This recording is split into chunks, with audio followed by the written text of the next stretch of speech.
Imagine standing on a beach that didn't exist yesterday, staring at an ocean that won't exist tomorrow. Not because you're dreaming, but because Earth's oceans have spent billions of years shape-shifting, color-changing, creature-swapping, and occasionally throwing extinction-level tantrums just to keep things interesting. We've had seas that glowed green like alien soups, oceans patrolled by reptilian super-predators with Hollywood swagger, reefs built by creatures that barely resemble corals, and coastlines that wandered around the planet like they were lost on the way to an appointment. And somehow, through all of this watery chaos, life kept reinventing itself. From microscopic architects sculpting the earliest seas to whales that traded legs for flippers because swimming looked like more fun, today's oceans, they're just the latest draft in Earth's very, very long story. So buckle up, because once you realize how many versions of our oceans came before us, you'll never look at a beach the same way again. Imagine standing at the edge of an ocean that no longer exists. The air hums with the heat of a younger sun. The waves break against a coastline that would eventually become a mountain range. And somewhere in the water, a creature with too many limbs and not enough common sense decides you look suspicious. This is not Earth as we know it. This is Earth before the continents settled into their modern seats and before the oceans learnt their choreography. Today we stroll across beaches like we own the place, but millions of years ago, the oceans were the ones making all the decisions. They shifted, deepened, disappeared, reappeared, and occasionally threw a mass extinction party without asking anyone's permission. In a very real sense, our oceans have spent most of their history acting like a moody artist, constantly repainting the same canvas, never quite satisfied with the previous masterpiece. If we could peel back the layers of time, like a giant geological onion, without crying, ideally, we'd see Earth's oceans in states so unfamiliar that our modern seas would look like the polite, well-mannered versions. The early oceans weren't blue, they weren't peaceful, they weren't even entirely liquid in a few places. And the creatures? Let's just say evolution went through some experimental stages that would make even the boldest science fiction directors raise an eyebrow. Yet these alien oceans weren't just chaotic. They were the engines that drove the planet's chemistry, shaped the continents, and built the earliest ecosystems. Every droplet held the potential to rewrite the rules of life. Picture the continents drifting like lazy puzzle pieces that refuse to click together, colliding and pulling apart with the enthusiasm of toddlers rearranging furniture. These movements sculpted vast inland seas, deep trenches, warm tropical shelves, massive reefs, and oceans so oxygen-poor they could have doubled as escape rooms for anything trying to survive. Many of these oceans were temporary guests in Earth's long history, briefly dominating the planet, before vanishing beneath rising land or collapsing into deeper basins. And yet each of them played a role in shaping the modern world, the one we like to pretend has been stable the whole time. But stability is a myth. If you could teleport back in time, you might find ocean water tinted red by dissolved iron, or seas that glitter with microbial mats instead of waves. Some oceans were so warm that today we'd call them jacuzzis for microbes. Others stretched unimaginably wide, swallowing continents whole during periods when sea level rose hundreds of meters. And during low points, oceans shrank so drastically that coastlines extended farther than our imaginations usually allow. Earth's oceans have inflated and deflated more times than a stressed-out balloon animal at a children's birthday party. What makes this journey fascinating is not just how different the oceans looked, it's how each version of them invited new forms of life to appear. One ocean encouraged microbial innovators. Another allowed monsters with claws and fins to roam. Another offered space for coral empires. And yet another forced species to choose between adapting, migrating, or starring in the next extinction event. The oceans wrote the script for life, and life kept improvising right back. So in this story, we're not just traveling to ancient coastlines, we're stepping into entire worlds that operated under rules nothing like our own. Oceans that glowed or stank or steamed or stretched endlessly across the horizon. Oceans where the first reefs grew, where the first predators learned to chase, where the first complex ecosystems formed and collapsed and then reformed again with a slightly more dramatic flair. Each chapter in this journey is its own planet with its own personality. And here's the wild part. Our familiar modern oceans, the Pacific, the Atlantic, the Indian, and the rest of the gang, are relatively young. They are just the latest iteration of a planetary habit that goes back over 4 billion years. Before them came entire ocean systems with names most people never hear unless they fall down a geology rabbit hole. Oceans like Iapetus, Rheic, Tethys, Panthalassa. Oceans that covered almost everything or squeezed between continents like water, trying to find a way through a crowded hallway. Oceans that left behind clues in rocks, fossils, minerals, and occasionally in the confused faces of scientists who stumble upon something unexpected while trying to date ancient sediments. As we begin this expedition through time, think of it less as a documentary and more as a tour of Earth's greatest underwater renovations. Each stop is a chapter in the planet's creative history, full of surprises both beautiful and bizarre. You'll meet creatures that defy logic, coastlines that appear and vanish like magic tricks, waters with personalities ranging from nurturing to downright hostile, and oceans that look nothing like the tranquil blue expanses we romanticize today.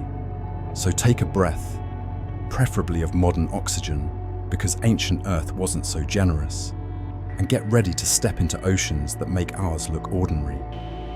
This is the story of how Earth's waters have continuously reinvented themselves, and why our planet has never truly been a blue marble, but rather a shifting mosaic of aquatic worlds, each stranger and more wondrous than the last. If you could time travel back 3.5 billion years and dip a toe into the Archean Ocean, your first reaction would probably be to yank your foot back out and question every decision that brought you there. These were not the crisp, blue waters we picture when we daydream about sunny vacations. The Archean seas were hot, almost insultingly hot, steamy, and thick with dissolved minerals. Imagine the planet trying to blend itself into a cosmic protein shake. And the color? Forget blue. These oceans glowed with a murky, greenish tint thanks to iron, sulfur, and microorganisms that treated sunlight like an optional suggestion. It was less tropical getaway and more primordial soup with an attitude. Earth at this stage was still very much in the work-in-progress phase. Volcanoes decorated the landscape like a toddler had gone wild with a lava crayon. The atmosphere above the oceans held barely a whisper of the oxygen we now consider essential. Instead, it was packed with carbon dioxide, methane, and gases that would make any modern human cough hard enough to reconsider breathing altogether. With sunlight filtering through this hazy atmosphere, the ocean surface shimmered like a sheet of molten metal, and whatever light did manage to make it down into the water was swallowed by particles almost immediately. Visibility underwater ranged somewhere between poor and "are you kidding me?" Yet in this murk, life found a way. Not the kind of life that swims or wiggles, or even looks remotely interesting to the naked eye, but microbial pioneers that treated the Archean Ocean like an all-inclusive resort. These early organisms clung to underwater rocks, soaked up chemical energy from the minerals around them, and multiplied as though the entire planet was their personal petri dish. They were microscopic, yes, but don't let their size fool you. These early microbes were the quiet revolutionaries of Earth's history. They didn't make noise, they didn't make headlines, but they laid the groundwork for everything that would come later. The chemistry of the Archean Oceans was a fascinating mess. Iron drifted freely through the water in dissolved form, giving the seas their distinctive greenish cast. When early microbes began experimenting with photosynthesis, long before oxygen production became fashionable, they released small puffs of oxygen into the water, but in these iron-rich seas, the oxygen didn't last long. The moment it appeared, it reacted with the dissolved iron and formed rust particles, which drifted to the ocean floor and settled into thin layers. It was like the ocean was continually dusting itself with iron sprinkles. These layers would eventually pile up into massive iron deposits that future humans would mine to build skyscrapers, trains, tools, and the occasional overly ambitious art installation. Meanwhile, the ocean floor looked like an alien industrial zone. Black smokers and hydrothermal vents roared with superheated fluid, belching minerals into the water like underwater chimneys that didn't care about workplace safety regulations. Around them, microbial communities gathered in dense patches, thriving on the rich chemical stew pouring from the vents. These organisms didn't need sunlight. They got their energy directly from the Earth's internal heat and chemical reactions, a lifestyle choice that would make even the hardiest modern deep-sea creatures say, "Respect." The continents during this era were barely continents at all, more like scattered volcanic islands or proto-landmasses drifting on a restless mantle. Their presence influenced the oceans in subtle ways, creating shallow pools, marginal seas, and coastal environments where water repeatedly evaporated and refilled, concentrating minerals into thicker and thicker solutions. Think of nature running geological chemistry experiments on a global scale. And while the oceans simmered and churned, the sky above remained in a constant state of negotiation with the surface below. Greenhouse gases thickened the atmosphere, trapping heat and preventing the planet from freezing, despite the sun being fainter than it is today. Without this overheated blanket, the oceans might have turned to ice, and life, small and unimpressive as it was, might never have had the warm, stable environment it needed to take those first careful evolutionary steps. If you could swim in the Archean Ocean, which you definitely should not, the experience would be surreal. The water would feel heavy, almost oily from dissolved compounds, and the temperature swings around volcanic regions would shift from warm to scalding faster than you could say, maybe snorkeling was a mistake. The seafloor would be a patchwork of lava flows, shimmering minerals, and microbial mats that clung to surfaces like tiny biological carpets. And floating throughout the water column would be microbial cells absorbing and reflecting what little light seeped through, creating hazy, green curtains that moved with the currents. This era wasn't dramatic in the way later periods would be. There were no giant predators lunging out of the darkness, no reefs sprawling across continents, no creatures with claws or teeth, or complicated social networks. Instead, the Archean oceans were all about chemistry, heat, minerals, and the quiet persistence of life so small it could barely be seen. It was the kind of world where transformation didn't come from explosions or extinctions, but from the steady accumulation of microscopic successes. Yet despite their simplicity, these early seas shaped the destiny of the entire planet. Every mineral deposited, every chemical cycle established, every microbial innovation helped push Earth toward a future that would eventually include forests, fish, dinosaurs, cities, satellites, and people who liked to make documentaries about oceans that disappeared billions of years before humans showed up. The Archean oceans were the planet's first great laboratory, running experiments that would slowly turn a hot, greenish brew into a world capable of astonishing diversity. So while they may not have been pretty, peaceful, or remotely swimmable, the Archean oceans were magnificent in their own raw, unpolished way. They were the birthplace of everything to come, a simmering cauldron where the ingredients of life mixed and reacted and evolved. Earth was still figuring itself out, but in those messy, mineral-rich waters, the planet found its first rhythm. If the Archean oceans were a murky chemical workshop, then the rise of stromatolites was the moment the workshop hired its first true engineers. Quiet, unassuming, and completely unaware that they were about to flip the entire planet's chemistry upside down. Stromatolites may not look like much at first glance. In fact, if you walk past one today, you might mistake it for a lumpy rock having a bad hair day. But in the ancient oceans, these layered microbial structures were the celebrities of the shoreline, pumping out oxygen long before anything with a spine, or even a nervous system, dreamed of existing.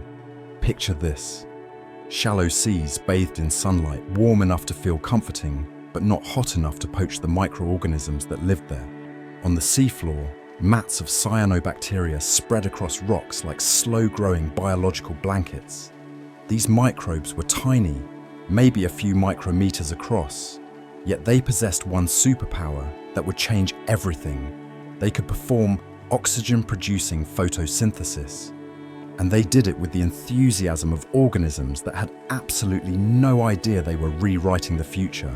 When sunlight hit these microbial mats, they began harvesting energy, splitting water molecules, and releasing oxygen as a harmless waste product, at least harmless to them.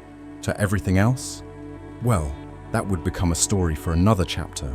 But in this era, the oceans absorbed that oxygen almost as fast as the microbes released it. Remember, the seas were full of dissolved materials hungry for oxygen. Iron, sulfur compounds, and other reactive substances eagerly snatched up those first oxygen molecules, transforming them into solid minerals that sank to the seafloor. Cyanobacteria couldn't see the chemical chaos they were causing. They just continued to eat light and make bubbles. As the microbial mats grew, they trapped sediments, tiny grains of sand, dust, and mineral particles drifting in the shallow waters. When the microbes moved upward toward fresh sunlight, they left behind thin layers of sediments and organic material. Over time, these layers accumulated into tall, domed structures, stromatolites. Think of them as accidental skyscrapers built by bacteria with no architectural training. Some grew only a few centimeters tall, others reached heights comparable to small shrubs, and all of them mapped out the early coastlines like a quiet army of biological builders. But stromatolites weren't just structures, they were bustling hubs of microbial activity. Each layer held communities of microbes working together, trading chemicals the way humans trade coffee and gossip. Some absorbed sunlight, some fed on byproducts. Others lived deeper in the layers, thriving in dimmer conditions where energy flowed through chemical gradients instead of sunshine. These entire worlds existed within just a few centimeters of stone-like buildup, a reminder that life's most remarkable achievements often begin invisibly. As stromatolite colonies expanded, they reshaped the ocean floor. They created patchy, uneven terrain in shallow waters. They altered water flow. They formed reefs long before corals came on the scene. Imagine ancient tides washing over fields of microbial towers, each one filtering sunlight, trapping particles, and quietly altering the chemistry of the environment. These formations became so widespread that they left slabs of layered rock across the globe, geological fingerprints of Earth's earliest biological activity. But the most important transformation was happening at the molecular level. Over millions of years, the constant release of oxygen began to push the oceans toward a new chemical equilibrium. Slowly, painfully slowly, those reactive minerals became saturated. Iron formed rust layers, sulfur compounds settled, more and more oxygen remained unclaimed. Eventually, the oceans couldn't hide or absorb it anymore. A subtle shift occurred. Free oxygen began to linger in the water longer than before. Life kept building. Cyanobacteria kept exhaling, stromatolites kept rising, and at some point, the planet crossed a threshold. For the first time in Earth's history, oxygen started to seep into the atmosphere in amounts that actually mattered. It didn't happen overnight. It didn't even happen in the lifespan of a civilization. But over spans of millions of years, oxygen quietly accumulated above the oceans like an unnoticed guest, sneaking into a party early. This unintentional planetary makeover would go on to reshape everything: climate, weather, future ocean chemistry, and the potential for complex life. But at the time, the microbial world remained blissfully unaware. Stromatolites grew and collapsed and grew again, their surfaces grazed by waves, illuminated by early sunlight, and inhabited by microbial communities that cared only about staying fed and reproducing. Their influence was enormous, but their ambitions were microscopic. Some scientists think these early oxygen factories may have helped stabilize coastal environments by producing organic matter that fed deeper microbial communities. Others point out that stromatolites were simply opportunistic colonizers. Wherever sunlight reached shallow water, they carpeted the substrate with a speed that would impress even modern algae. Either way, once they took hold, they became a defining feature of the ancient seas. The oceans of this period were clearer than the Archean versions, but still carried a greenish tint from dissolved materials and planktonic life. Stromatolites created oases of activity in these waters. Fish did not yet exist. Jellyfish were still eons away. Even the simplest multicellular organisms hadn't arrived. The most complex thing moving around these structures was probably a slime-coated sheet of microbes drifting lazily in the current. Yet these unassuming bacterial stacks were turning the oceans into a new kind of environment, one that could eventually support creatures with nerves, muscles, shells, spines, and imaginations. If stromatolites had a slogan, it might be something like, "We came, we photosynthesized, we changed the world without meaning to." They were unsung heroes in Earth's long story, and though they reached peak dominance billions of years ago, living examples still cling to a few remote tidal pools today. They stand as living fossils, reminders of an age when the planet was young, the seas were transforming, and tiny architects were building the foundations of the future. In these ancient oceans, every layer of every stromatolite told a story of sunlight captured, oxygen released, and the gradual reshaping of Earth's chemistry. They didn't spark drama intentionally, but their slow, steady work created the conditions for every future ocean upheaval, from evolutionary booms to catastrophic die-offs. In a world still learning how to breathe, stromatolites were the ones teaching the atmosphere its first vocabulary word, oxygen. By the time the Proterozoic era arrived, Earth's oceans were ready for a makeover. They had spent billions of years simmering in chemical chaos, absorbing oxygen as fast as microbes could produce it, and maintaining an underwater vibe somewhere between mysterious lagoon and industrial runoff. But in this new era, something subtle yet revolutionary began to happen. The oceans started to brighten, not in color, but in chemistry. Oxygen, once gobbled up instantly by reactive minerals, finally began to linger in the water. It was the underwater equivalent of opening a window in a stuffy room and realizing, hey, I can breathe in here. This shift didn't happen all at once. The Proterozoic was not a dramatic montage with swelling music and rapid transformation. Instead, think of it as a long, patient change, like watching paint dry. If the paint were the foundation for complex life, and the future of the planet depended on it, as the last pockets of oxygen-hungry chemicals settled onto the sea floor, free oxygen gradually accumulated throughout shallow waters. The upper layers of the ocean became less toxic, more stable, and far more accommodating. Microbes that once clung to shorelines or sunlight-soaked surfaces now found themselves living in an environment with a little more breathing room. And in this gently oxygenating world, something astonishing took shape. Complex cells. These were the eukaryotes, cells that were bigger, better organized, and more ambitious than the simpler bacterial forms that had dominated Earth for billions of years. Compared to their tiny predecessors, eukaryotic cells were the equivalent of upgrading from a bare-bones studio apartment to a place with actual rooms, windows, and maybe even a hallway.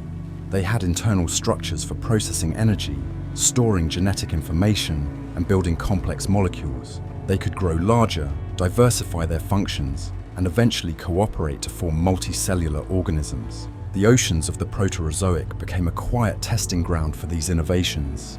Sunlight still warmed the shallows, but now oxygen allowed cells to run more efficient metabolic processes.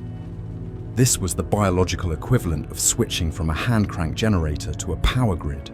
Life could afford to try new things. Some eukaryotes stretched their membranes in strange shapes. Others formed colonies that drifted together like early architectural experiments. Some even dabbled in predation, engulfing smaller cells whole, a trend that would one day lead to ecosystems where eating each other became not just acceptable, but standard practice. Deeper in the oceans, conditions remained more sluggish. Large regions still lacked oxygen entirely. These zones were dark, quiet, and chemically stagnant, places where modern fish would refuse to live and modern humans would refuse to swim unless bribed heavily. But the upper layers transformed into increasingly dynamic habitats. The water grew clearer as reactive metals fell out of suspension. Microbial mats continued to thrive, but now they shared space with early eukaryotes, drifting through the water column like microscopic explorers. One of the most remarkable transformations of this era occurred when some eukaryotic cells formed symbiotic relationships with internal structures that eventually became mitochondria, the tiny energy factories still found inside every complex cell today. These partnerships allowed cells to use oxygen more efficiently, unlocking new metabolic power. In evolutionary terms, this was a plot twist so important it might as well have been written in bold font. Mitochondria supercharge life's potential, allowing organisms to grow larger and more intricate. As millions of years passed, the variety of eukaryotic cells deepened. Some developed stiff outer coverings. Others formed gelatinous shapes. Some floated freely. Others anchored themselves to the seafloor. The oceans were still quiet. No fins, no shells, no dramatic movement. But beneath the surface, life was busy upgrading its internal software, preparing for an explosion of diversity that Earth had never seen before. Oxygen in the oceans didn't just change biology, it changed geology as well. New minerals formed in oxygen-rich conditions. The seafloor's chemistry shifted. Iron stopped drifting freely through the water, and countless layers of rust-like sediments, once laid down steadily, stopped accumulating. The planet entered a new phase where oxygen wasn't just a chemical nuisance. It was a defining environmental feature.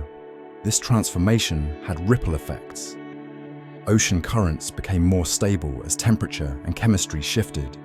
The formation of deep water layers became more consistent. The oceans developed a layered structure, oxygen-rich at the top, oxygen-poor below, that set the stage for future ecosystems with defined niches. In many ways, the Proterozoic oceans were learning the art of organization. Near the end of this era came another milestone, the first truly large, soft-bodied multicellular organisms. Though still simple compared to anything alive today, these early creatures represented a breakthrough in structure, scale, and ambition. They appeared in oxygen-rich shallows, feeding on dissolved nutrients and basking in sunlight like strange underwater carpets. They didn't have bones or shells or mouths, but they grew in sheets, fronds, and quilt-like patterns that blanketed the ocean floor. Their world was peaceful, slow-paced, and wonderfully alien. The Proterozoic oceans did not yet roar with predators or swarm with complex life, but they laid every foundation needed for such complexity to emerge. Oxygen transformed the world from a chemically reactive wilderness into a metabolically vibrant environment. Complex cells tested new strategies that would lead to tissues, organs, and bodies. The oceans learned stability, life learned creativity. And all of this happened without fanfare. The seas did not sparkle. The creatures did not roar. The world simply breathed a little deeper, and in that breath, it made room for everything that would someday swim, crawl, bite, or evolve a brain big enough to wonder how it all began. Stepping into the Cambrian seas is like walking into an evolutionary carnival, where nobody agreed on the rules of anatomy yet. Forget dolphins and tuna gliding gracefully through clear blue water. These oceans were closer to a surreal art exhibit where the curator accepted every submission, no matter how many limbs, spikes, or questionable design choices it had. And life didn't just appear here, it exploded, diversifying so rapidly that paleontologists still look at the fossil record and say, are we sure evolution wasn't double-booked that week? The world at the dawn of the Cambrian was a place of warm, shallow inland seas, sprawled across continents that were smaller and clustered differently than today. These waters stretched across wide continental shelves, baked by a sun that was slightly dimmer than ours, but compensated with greenhouse warmth. The oceans shimmered with suspended plankton, tiny particles of organic matter, and sunlight filtering through just enough to give the water a hazy, turquoise glow. If you went snorkeling here, you'd never forget it. but mostly because you'd swim straight into something that looked like it escaped from a science fiction brainstorming session. Take Anomalocaris, for example. This creature was the star of the Cambrian seas, a predator that cruised through the water with the confidence of something that hadn't yet learned the meaning of competition. Imagine a shrimp, stretch it out, remove every part of it that resembles a modern shrimp, give it two massive grasping appendages, a circular mouth that looked like a pineapple slicer, and a flexible swimming body that could glide with surprising agility.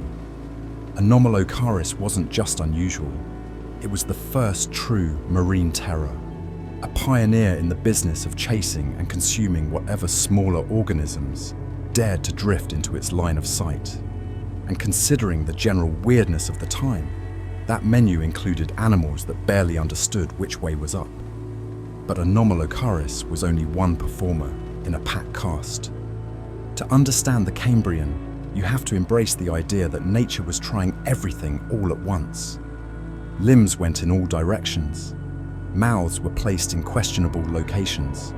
Bodies came in long, wide, spherical, tubular, armored, squishy, and please stop asking questions varieties. Evolution had not yet settled on standard templates, so every lineage improvised wildly. Enter hallucigenia, the creature that looks like it was designed by someone holding a pencil in each hand and refusing to commit to a single idea. For years, scientists weren't even sure which side was up. The fossils showed a tubular body, spines sticking out like rows of toothpicks, and sets of squishy legs dangling off the underside. Except researchers initially flipped the fossil upside down and thought the legs were tentacles and the spines were legs. Hallucigenia earned its name honestly. It is the sort of animal that forces scientists to take long, reflective walks after staring at it for too long. Yet it played its role well, crawling along the seafloor in search of organic crumbs, contributing to the vibrant complexity of this evolving ecosystem. And then there were trilobites, arguably the Cambrian's most successful residents. These armored arthropods scuttled across the seafloor in enormous numbers, their compound eyes sparkling with refracted light and their segmented bodies flexing with practiced ease. Trilobites weren't just background characters. They were pioneers in movement, vision, molting, and surviving whatever the ocean threw at them. Some burrowed into the sediment, others swam. A few evolved spines, bumps, or elaborate head shields that probably said, "I dare you to try eating me." Each species was a small triumph of design in an age full of biological experiments. Below the waves, reefs began forming, not coral reefs, as those were still millions of years in the future, but sponge-dominated communities built by early reef-forming organisms. These early reefs created nooks and crannies where creatures could hide, feed, or plan their next evolutionary upgrade. Soft-bodied animals drifted along currents like forgotten ribbons. Worm-like creatures burrowed through sediment in search of nutrients, and filter feeders siphoned particles from the water with an enthusiasm unmatched in modern ocean life. The atmosphere above remained mild, which helped keep the oceans pleasant for the explosion of activity below. Currents shifted nutrients across vast regions, and the seabed became a patchwork of habitats. Muddy plains, reef-like structures, and ripple-marked sandbeds dotted with burrows and tracks. For the first time in Earth's history, the seafloor became busy. Creatures were moving, digging, hunting, hiding, and, quite notably, running away from things trying to eat them. The first predator-prey dynamics developed here, setting the tone for billions of years of evolutionary arms races. Part of what made the Cambrian Ocean so lively was the introduction of hard parts, small shells, plates, and mineralized segments that creatures developed as protection or structural support. These tiny innovations changed everything. Animals with armor were harder to eat. Animals with limbs could suddenly move with intent. Animals with eyes could distinguish light from shadow and predator from harmless blob. Evolution loves a good challenge, and the Cambrian provided plenty of them. Life in these seas wasn't peaceful. It was busy, bustling, and a little frantic. Every creature was figuring things out in real time. Some succeeded spectacularly, Others vanish quietly into extinction, leaving behind fossils that now sit in museum drawers, labelled with expressions like, "We're still figuring out what this is." The Cambrian oceans were testing grounds where strategies for surviving, reproducing, and exploiting resources were invented, discarded, or refined. If you swam here as a time tourist, you would experience landscapes never repeated again. You'd see swarms of trilobites drifting like underwater traffic, anomalocaris gliding with eerie grace, scanning for prey, worms poking their heads out of burrows, reconsidering their life choices, sponges filtering water through vast, intricate networks, and hallucigenia, always hallucigenia, strolling along the seafloor like a tiny alien that hasn't yet realized it's lost. This wasn't just an explosion of life. It was the ocean learning drama, ambition, and complexity. The Cambrian seas shimmered with innovation, proving that when evolution is given oxygen, space, and a little chaos, it can create wonders that defy imagination. Entering the Ordovician oceans is like stepping into a world where the planet suddenly realized it had room to grow and promptly spilled water everywhere. Continental flooding became the trend of the era, and Earth committed to it with the enthusiasm of someone overfilling a bathtub while insisting they have everything under control. Sea levels rose so dramatically that entire landmasses sank beneath shallow, warm waters. What had once been dry, rocky terrain turned into vast continental seas, stretching for thousands of kilometers. If you lived on land during the Ordovician, assuming you could survive on land in the first place, you would have watched coastlines retreat faster than any modern zoning committee could process a permit request. These new shallow oceans were warm, sunlit, and teeming with life that had decided the Cambrian explosion was merely a warm-up act. Where the Cambrian offered strange, experimental body plans, the Ordovician offered refinement, expansion, and ecological ambition. The seas were crowded now, not with chaotic oddballs, but with creatures filling every available nook in sprawling marine ecosystems. The water was clearer than in previous eras, allowing sunlight to penetrate deep enough to nourish vast communities of filter feeders and early reef builders. This was the time when the first true coral reefs began to take shape, though they didn't look much like the colourful tropical reefs we admire today. The early reef architects were tabulate and rugose corals, organisms with sturdy calcified skeletons arranged in honeycomb-like clusters or horn-shaped structures. They built their empires slowly, brick by microscopic brick, creating underwater cities for countless other species to colonize. Each coral colony grew patiently, forming intricate networks of chambers and ridges that caught sunlight and filtered waves. Life in these reefs buzzed with activity, tiny mollusks grazing on algae, small arthropods scurrying across coral surfaces, and early worm-like creatures burrowing between the layers like tenants who hadn't yet paid rent. Nearby, bryozoans joined the construction boom. These colonial organisms formed delicate branching frameworks that looked almost like underwater lace. They were masters of filter feeding, pumping water through their tiny tentacled structures and capturing particles drifting past. If coral reefs were underwater skyscrapers, bryozoans were the ornamental balconies, intricate and essential. Together, coral and bryozoan communities anchored vibrant ecosystems that sprawled across the continental shelves, providing food, housing, and protection for a growing cast of marine residents. But some of the most interesting developments were happening among the vertebrates. The Ordovician introduced the first jawless fish, prehistoric swimmers that signaled a major upgrade in evolutionary engineering.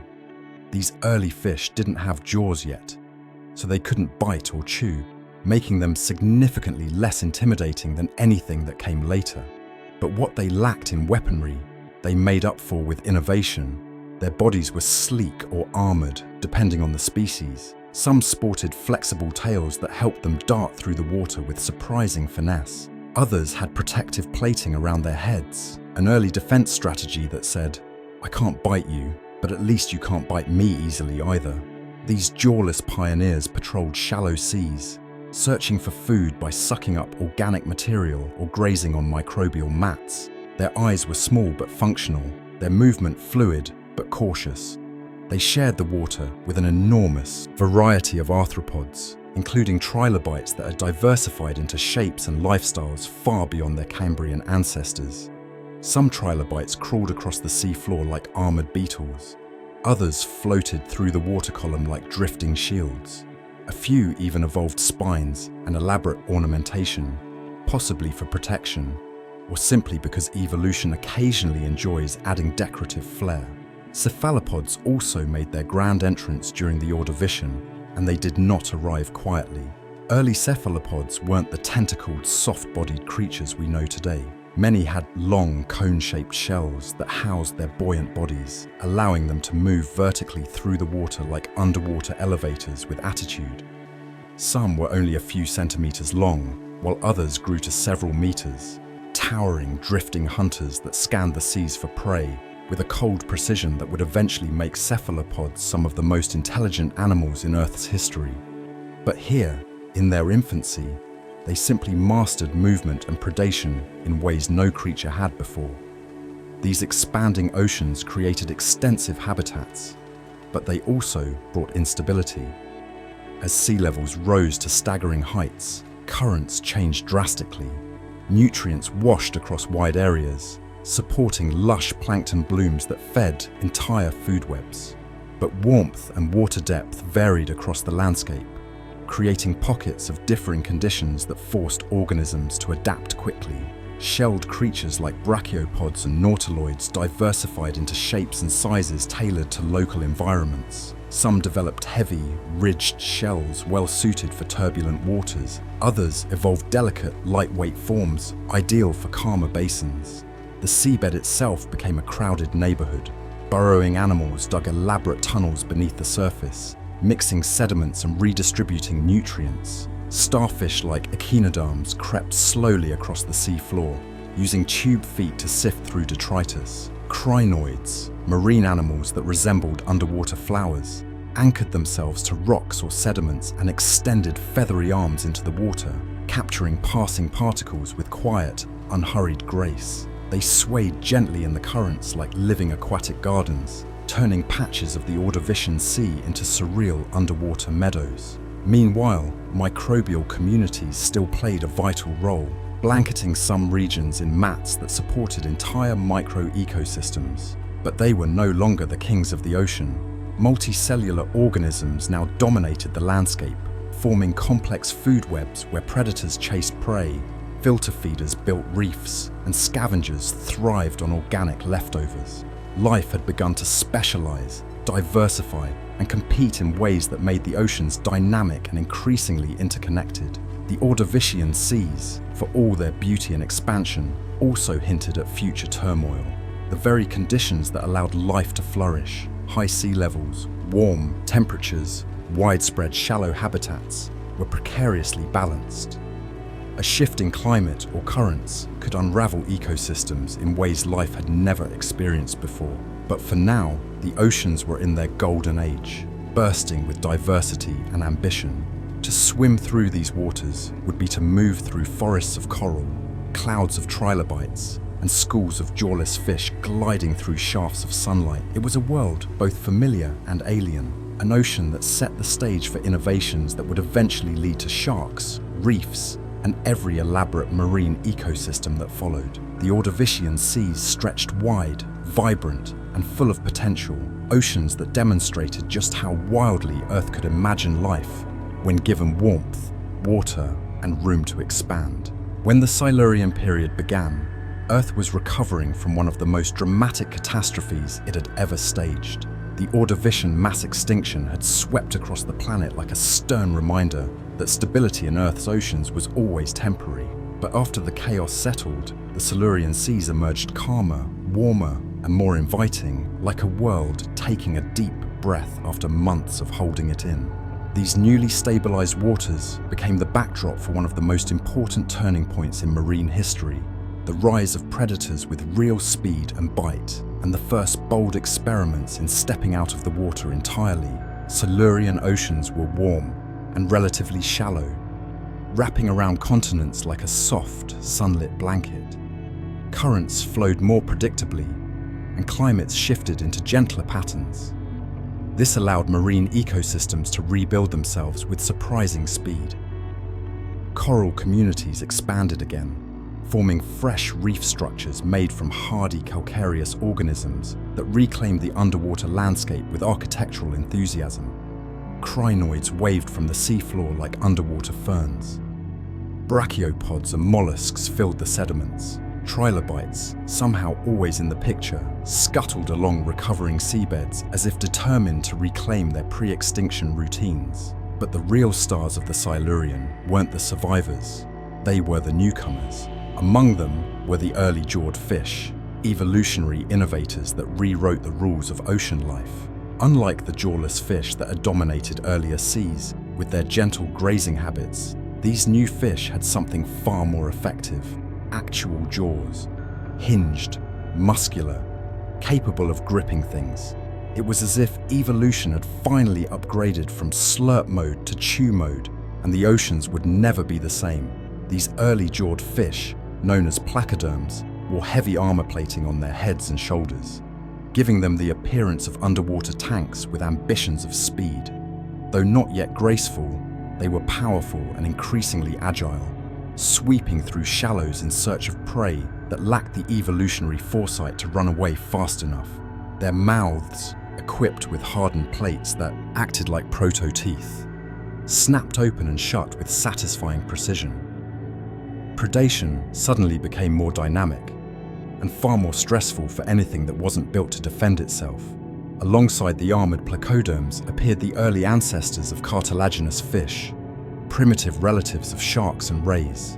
These creatures were less bulky, more flexible, and better designed for swift pursuit. Their skeletons were lighter, giving them an edge in speed and maneuverability. While they didn't yet resemble the sleek sharks patrolling modern oceans, they carried the early blueprint for future apex predators. They were the Silurians' promise that the future oceans would be ruled by hunters who moved with elegance rather than brute force.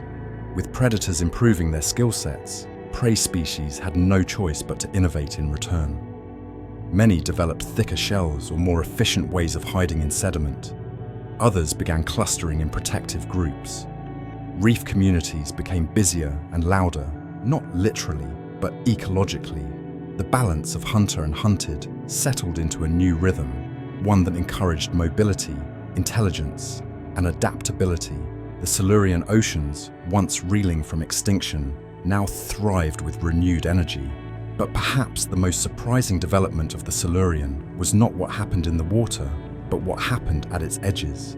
This was the era when some marine organisms began peeking above the surface and discovering that land, despite being dry, sun-blasted, and absolutely lacking in comfort, offered something precious: space. Nutrient-rich shorelines, tide pools, and damp mudflats created opportunities for adventurous organisms to test their limits.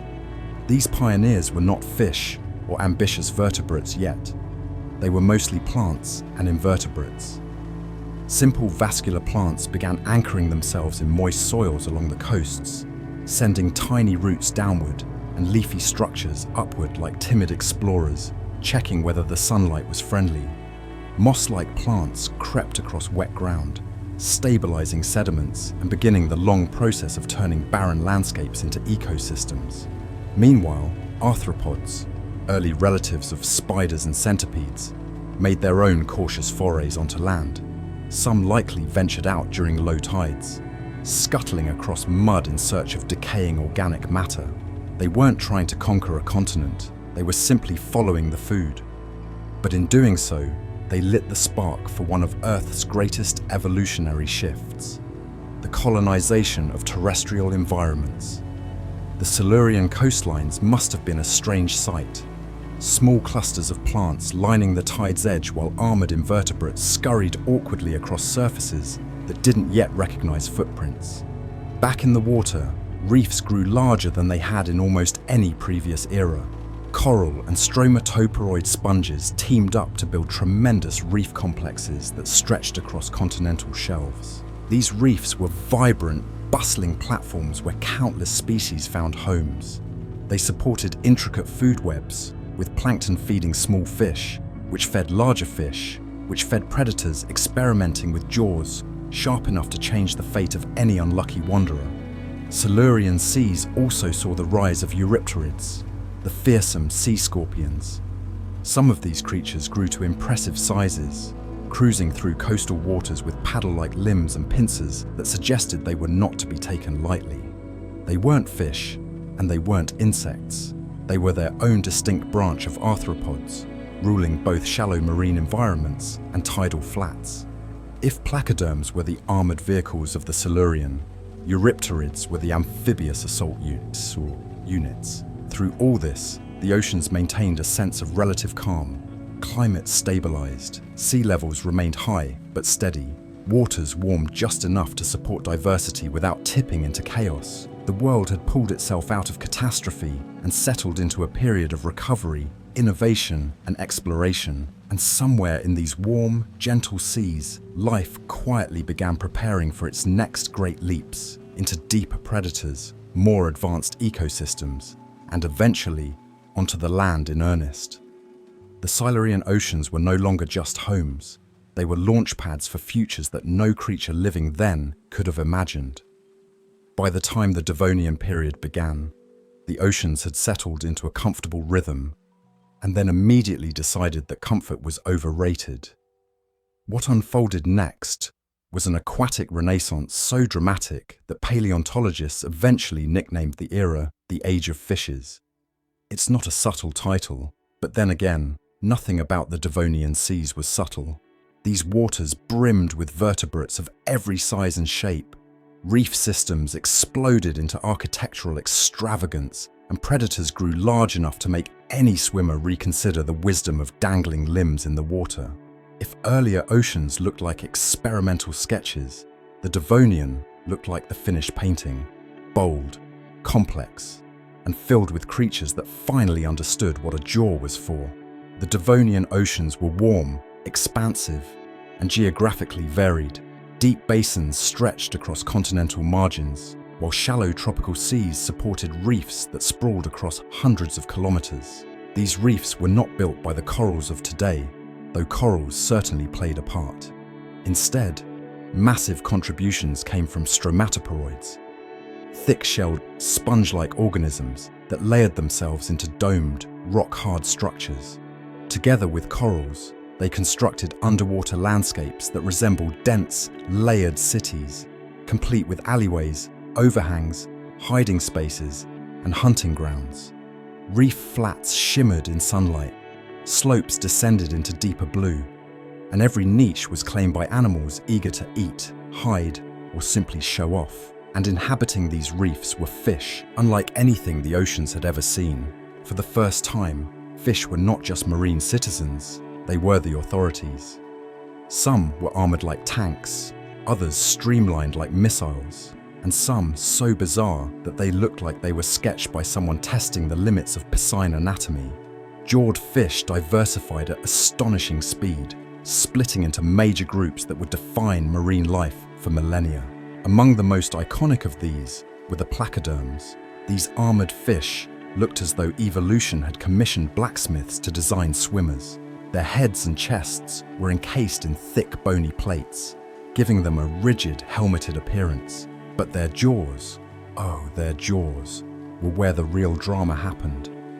Instead of having separate teeth, placoderms wielded sharpened bone plates that acted like slicing shears.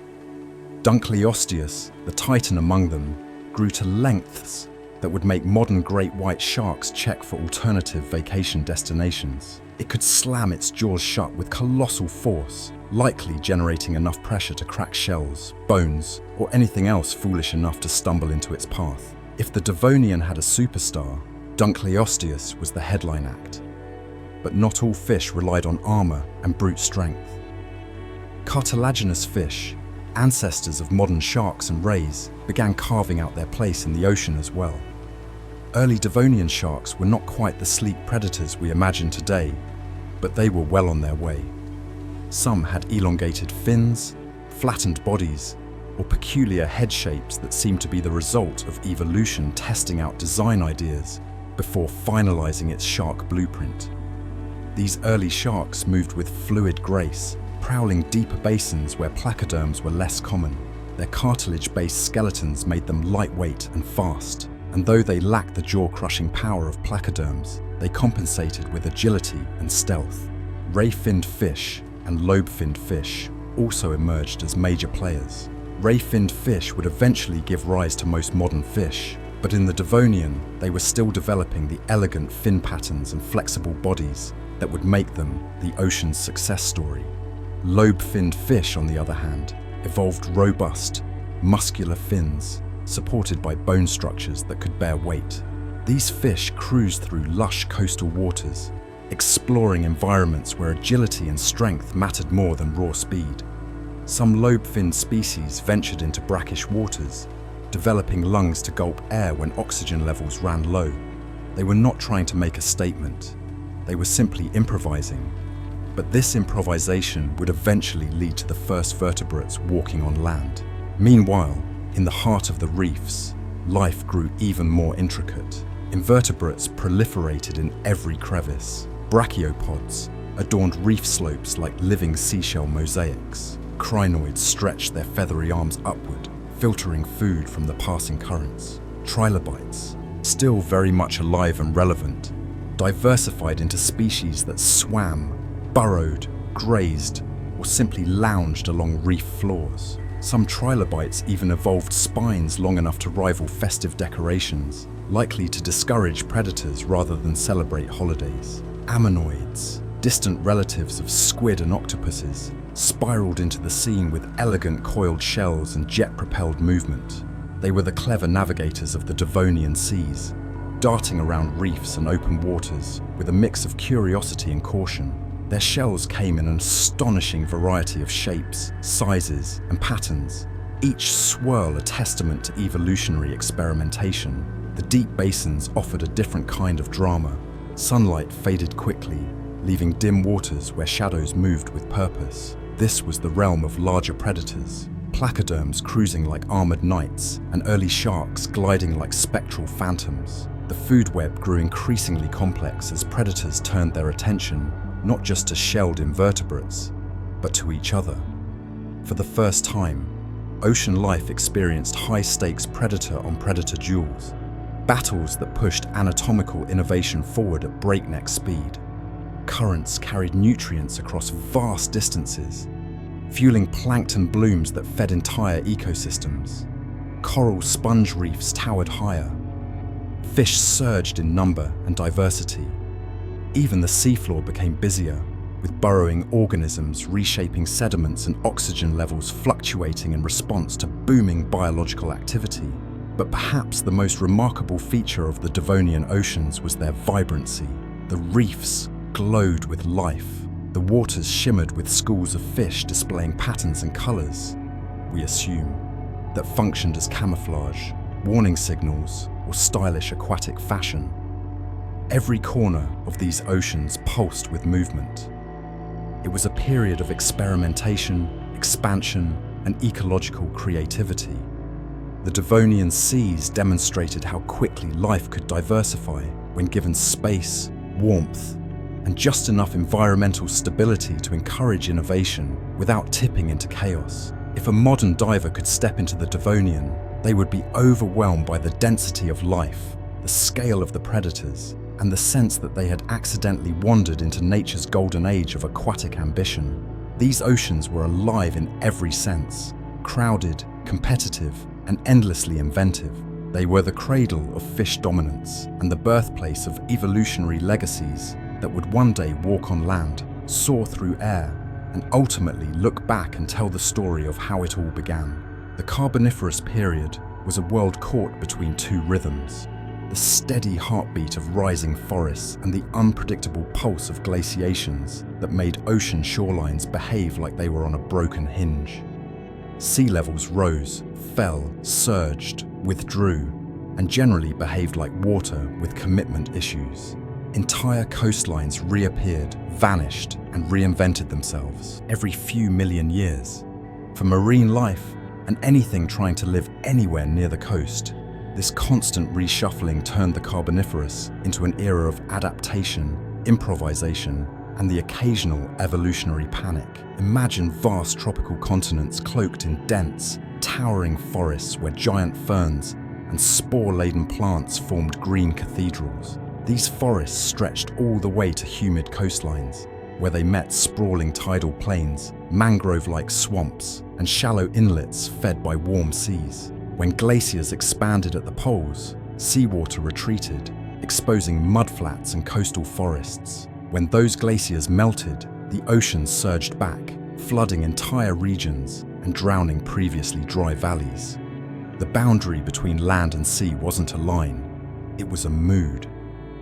In these restless coastal environments, amphibians found endless opportunities. Having recently become bold enough to move onto land, they now discovered a world of murky waterways, sunlit marshes, and damp soils that seemed designed for creatures undecided about whether they preferred swimming or walking. Early amphibians ranged from slender, eel-shaped forms that wriggled through weeds to bulky, flat-headed giants that lurked in slow-moving streams like ancient crocodile prototypes. Some had limbs better suited for shuffling than striding. Others retained tails built for propelling themselves through underwater vegetation. They were evolutionary tinkerers, testing out life halfway between water and land, thriving in warm, oxygen-rich air, and marshes thick with insects large enough to audition for the villain role in a nature documentary. But the oceans themselves, those fluctuating bodies of water beyond the forested coasts, held their own eccentric cast of characters. Among them were early shark relatives that looked like someone took the general idea of a shark, squinted, and drew from memory. These were not the streamlined hunters of later ages. Carboniferous sharks came in strange forms. Some had elongated snouts. Some had bizarre dorsal fins shaped like fins stitched onto fins. And one group, the stethocanthids, carried a dorsal structure that resembled a miniature ironing board covered in tiny spines. What purpose did this structure serve? The scientific consensus leans toward display or mating rituals, though it's also possible the sharks simply wanted to make future paleontologists ask questions. These early sharks prowled deeper basins and continental shelves, navigating waters shaped by shifting temperatures and oxygen levels. Glacial cycles cooled the oceans periodically, altering currents and nutrient availability. In cooler intervals, deep waters upwelled more strongly, feeding plankton blooms and supporting rich food webs. In warmer intervals, shallow seas expanded across continents, creating broad habitats filled with invertebrates, shelled creatures, and bottom dwellers. The sharks followed the food, adjusting their ranges and behaviors as the environment transformed around them. Some Carboniferous seas hosted vast limestone platforms built from the shells of organisms like brachiopods and crinoids. These arms-waving crinoids, animal relatives of starfish, formed underwater meadows that swayed gently in currents. Trilobites, though diminished from their earlier glory, still roamed the sea floor, threading their way between corals, shells, and silt. Cephalopods drifted through open waters with coiled shells that gleamed faintly under filtered sunlight, hunting smaller organisms with surprising stealth. It was a world where ecosystems layered themselves vertically, plankton at the top, swimmers in the middle, crawlers and filter feeders below, each level affected by the tides of glaciation that repeatedly restructured habitats. But nowhere did the Carboniferous atmosphere feel more alive than in the coastal swamps. These were immense wetlands, stretching across equatorial regions like a humid, buzzing dreamscape. Thick mats of plant debris gathered in waterlogged basins, slowly compressing into peat layers. Over millions of years, these layers would form some of the world's richest coal deposits. Earth's long-term reminder of a time when it produced forests with the efficiency of a factory. And where there were forests, there was decomposition. Fungi, insects, and microorganisms feasted on fallen trunks and leaves, and amphibians took advantage of the abundant prey. Coastal waters weren't just nurseries for amphibians, they were laboratories for evolutionary experimentation. Some fish developed lungs to supplement their gills in oxygen-poor waters. Some amphibians evolved stronger limbs to crawl across newly exposed land when sea levels dropped. Every glacial cycle reshaped the playing field, and life responded with creativity that would eventually pave the way for reptiles, and much later for creatures capable of strolling the Carboniferous world on fully dry land. If you could walk through a Carboniferous swamp and then step into its adjacent marine shallows, the transition would feel cinematic. One moment you'd be surrounded by towering lycopsid trees and dragonflies the size of dinner plates. The next, your feet would sink into tidal mud as armored fish glided past. Early sharks circled warily, and amphibians surfaced like nervous explorers checking whether the air was still good today. These habitats overlapped, intertwined, and blurred. The land fed the sea with nutrients via rivers and floods. The sea fed the land by creating wetlands that trap moisture and stabilize climates. This dynamic, borderline chaotic world shaped the evolutionary trajectories of countless species. The Carboniferous was a period of bold ideas: flight in insects, lungs in fish, forests on land, and predators in the sea. Every shoreline shifted like a living boundary. Every flood redefined an ecosystem. Every retreating wave left behind a challenge that someone, shark, amphibian, or invertebrate, would eventually solve. And through it all, Earth seemed to be in an experimental mindset, testing what life could do when given warmth, oxygen, and a constantly rearranged map. The Carboniferous oceans weren't the most peaceful, and they weren't the most stable, but they were undeniably alive. A vibrant, shifting stage where the choreography of marine and terrestrial evolution began to intertwine in ways that would change the planet forever. By the time Earth entered the Permian period, the oceans were beginning to feel like they were stuck in a bad relationship with the continents. After millions of years drifting freely, the landmasses had finally clumped together into one colossal supercontinent, Pangaea. It was impressive, certainly, but it also created one of the strangest ocean setups the planet had ever seen. Imagine squeezing the entire global coastline into a single outline, then stretching a vast interior ocean out in the center while surrounding it with deserts so dry they could make a cactus beg for moisture. The oceans looked dramatic, but beneath the surface they were becoming increasingly stressed, saltier, hotter, and far more unstable than life would have preferred. The assembly of Pangaea dramatically reshaped ocean circulation. Instead of multiple interconnected ocean basins mixing water across the globe, Earth now had fewer, larger oceans bordered by an enormous swath of land. This reduced the number of entry points where cold, oxygen-rich water could sink into deeper layers. Without these crucial mixing pathways, deep ocean circulation slowed, and vast stretches of water became increasingly stagnant. It was like someone turned down the planetary ventilation system just as the oceans were filling up with more heat than ever. Waters grew warmer and stratified, with nutrient-depleted layers forming that no longer supported the thriving ecosystems of earlier eras. And then came the salt. As Pangaea formed, many of its inland seas and coastal basins were cut off from open ocean circulation. These semi-enclosed basins experienced intense evaporation under the scorching Permian sun, concentrating salts to the point where the water approached brine-like conditions. Thick deposits of evaporites, layers of minerals like halite and gypsum, built up along the margins of these restricted seas. Marine organisms unlucky enough to inhabit these regions had to withstand salinity levels that would make modern fish pack their bags and leave without forwarding addresses.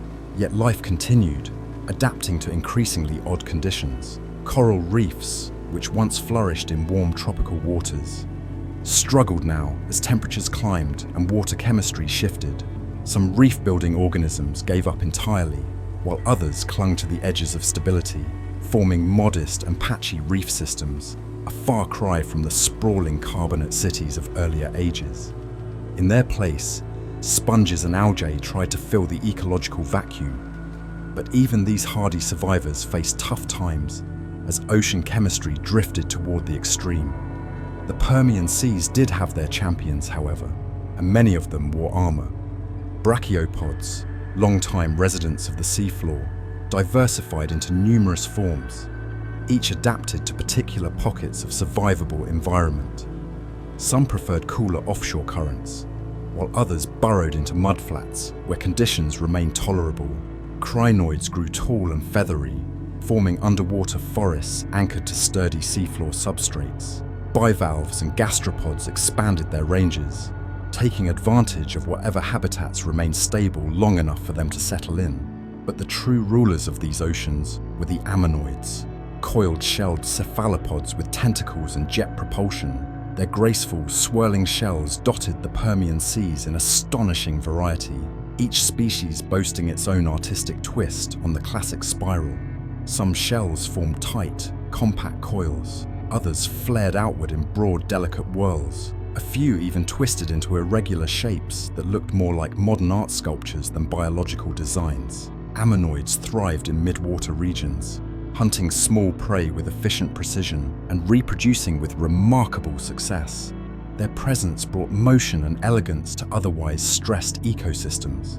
But beneath this veneer of diversity lurked warning signs. Many parts of the deep ocean began experiencing low oxygen conditions, forming dead zones where only a few anaerobic microbes could survive.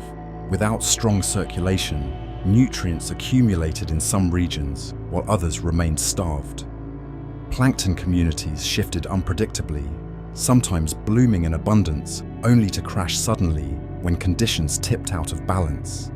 And in shallow seas, fluctuating climates, driven by Pangaea's sheer size, produced cycles of drought and flooding that repeatedly disrupted coastal ecosystems. Marine predators also adapted to the new reality. Large fish with bony armor patrolled coastal waters, while predatory sharks evolved sleeker, more efficient forms to navigate deeper basins. Some sharks extended their dorsal fins into impressive displays, while others refined their teeth for slicing or crushing prey.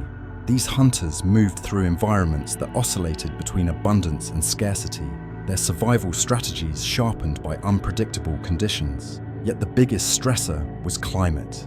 Pangaea's immense size altered atmospheric patterns, creating extreme temperature differences between inland deserts and coastal regions.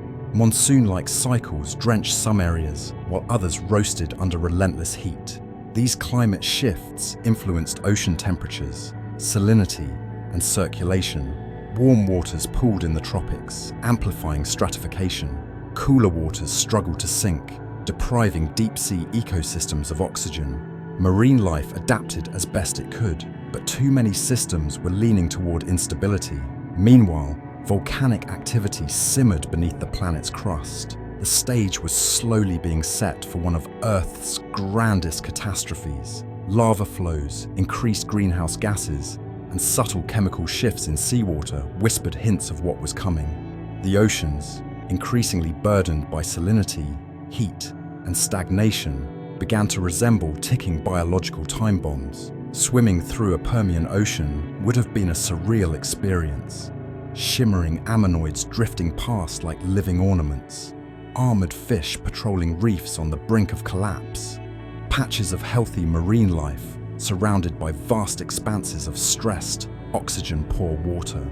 The surface appeared calm, but the chemistry below teetered on the edge. The entire system felt like it was holding its breath. The Permian oceans were not yet dead, but they were uneasy, unstable, and changing in ways that foreshadowed one of the greatest mass extinctions ever to reshape life on Earth. When the Permian extinction struck, the oceans didn't simply decline, they unraveled. Entire marine ecosystems collapsed so thoroughly that for a time, Earth's seas resembled a planetary cautionary tale about what happens when everything that can go wrong decides to do so. Simultaneously, the Permian oceans, once bustling with ammonoids, armored fish, crinoid meadows, and richly layered food webs, were transformed into hostile waters that teetered on the edge of biological abandonment. If the ocean had hosted a welcome sign before, this was the moment it flipped it over to close for renovation, come back in a few million years. The trigger for this cataclysm wasn't a single dramatic event, but a cascade. an unrelenting chain reaction kicked off by colossal volcanic eruptions in what is now Siberia. These eruptions weren't polite or modest. They were continent-cracking, sky-darkening, atmosphere-altering displays of geological excess. For hundreds of thousands of years, vast flood basalts spewed greenhouse gases into the air, pumping carbon dioxide into an atmosphere that was already struggling with warming trends. As temperatures climbed, the oceans absorbed much of this extra heat, destabilizing everything from surface currents to deep ocean chemistry. Warm water may feel pleasant during a beach vacation, but at planetary scale, it spells disaster.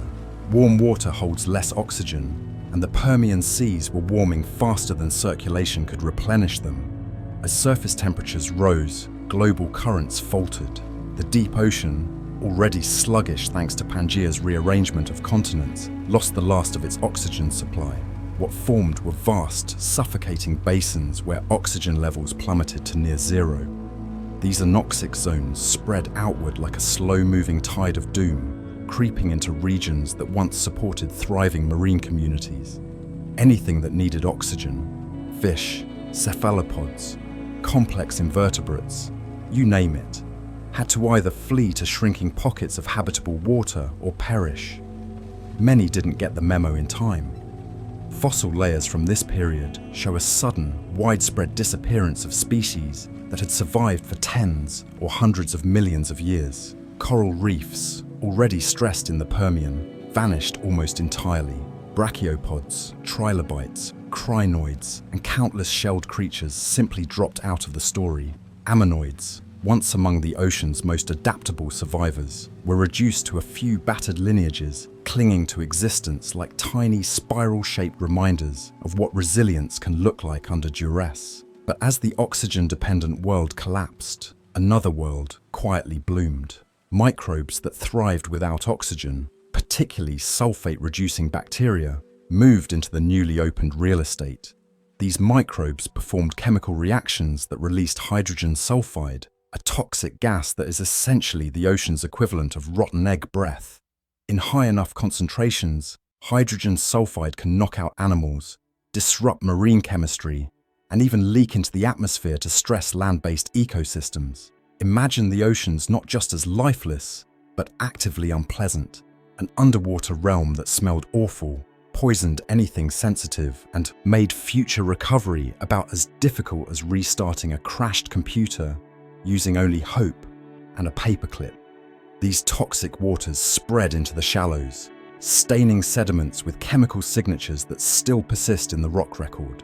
The water column stratified further, forming distinct layers: warm, depleted surface waters baking under a greenhouse sky, and deeper layers choked with sulfide-rich, oxygen-starved conditions.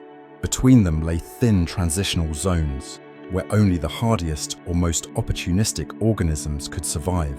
It was ecological triage on a global scale. Marine food webs collapsed from the bottom up. Plankton populations dwindled as nutrient cycles broke down. Without plankton, small predators starved. Without small predators, larger ones followed suit. Even microbial mats in some areas struggled as environmental conditions lurched between extremes. There were moments when nearly everything except bacteria seemed to vanish. If you could have hovered above an ancient Permian coastline, you might have seen eerily still waters, deceptively calm at the surface but hiding a deep, toxic stillness below, like a mirror reflecting the ghost of an ocean. And yet, even in this grim landscape, pockets of resistance remained. A few hardy species managed to survive in cool refuges far from the tropics, where temperatures were lower and oxygen levels slightly more forgiving. Some ammonoids hung on by shifting their habitats or reproductive strategies. Certain bivalves endured by sheer environmental stubbornness. Microbial ecosystems adapted rapidly, their flexibility allowing them to exploit conditions that more complex life could not. These survivors became the seeds of the next oceanic chapter, but the majority of Earth's marine diversity simply vanished. The scale of loss is staggering. Around 96% of marine species disappeared. Entire evolutionary experiments ended abruptly, leaving behind empty ecological niches and a silent seafloor. The extinction was so severe that it reset the rules of marine life. The oceans that emerged afterward were not the same oceans that entered the crisis. They were rebooted, stripped, simplified, and sobered by catastrophe. If the Permian oceans could speak, they might have said, "I am tired." But Earth, ever persistent, would eventually recover, sending new waves of diversity into the wounded seas. That recovery lay in the future, waiting for the Triassic dawn. For now, the Permian oceans remain dark, toxic, and nearly empty, a world caught between extinction and rebirth, where even the toughest deep-sea creatures might have looked around and thought, maybe this wasn't the best neighborhood to move into. The worst was over, but the silence that followed was its own kind of haunting. When the Triassic period dawned, the oceans were like a stage after the greatest show on Earth had abruptly ended, silent, smoky, and littered with the remnants of performers who would never return. The Permian extinction hadn't just trimmed the cast, it had cleared almost the entire roster. What remained was a planet blinking into the aftermath, trying to recall not just who it used to be, but how life itself was supposed to function. The oceans, stripped to bare ecological scaffolding, had to rebuild from scratch, and slowly, nervously, and with plenty of evolutionary improvisation, they did. At first glance, a Triassic sea might have looked eerily empty to anyone accustomed to the chaotic bustle of Devonian fish swarms or the coral extravagance of earlier eras. Vast stretches of open ocean were sparsely populated, and the seafloor in many regions felt almost abandoned.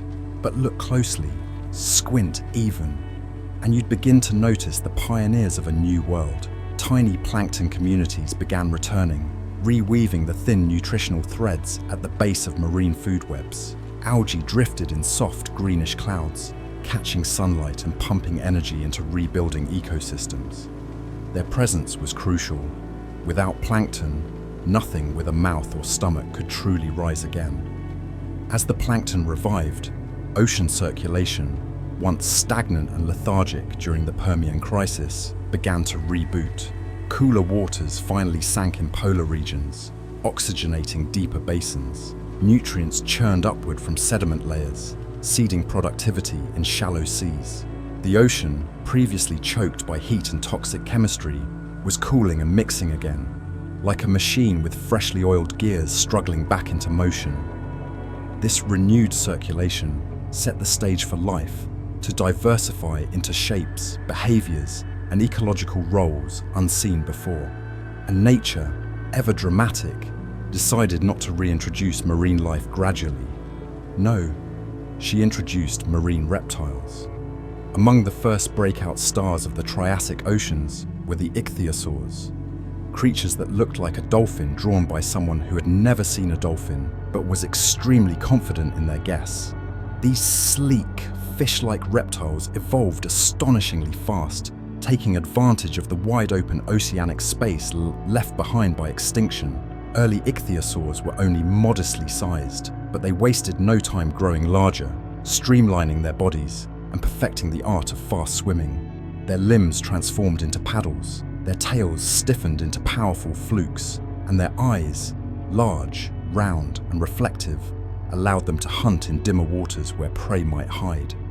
These reptilian predators patrolled open seas with a fluid grace, feeding on fish, soft-bodied creatures, and anything small enough to fit into their expanding jaws.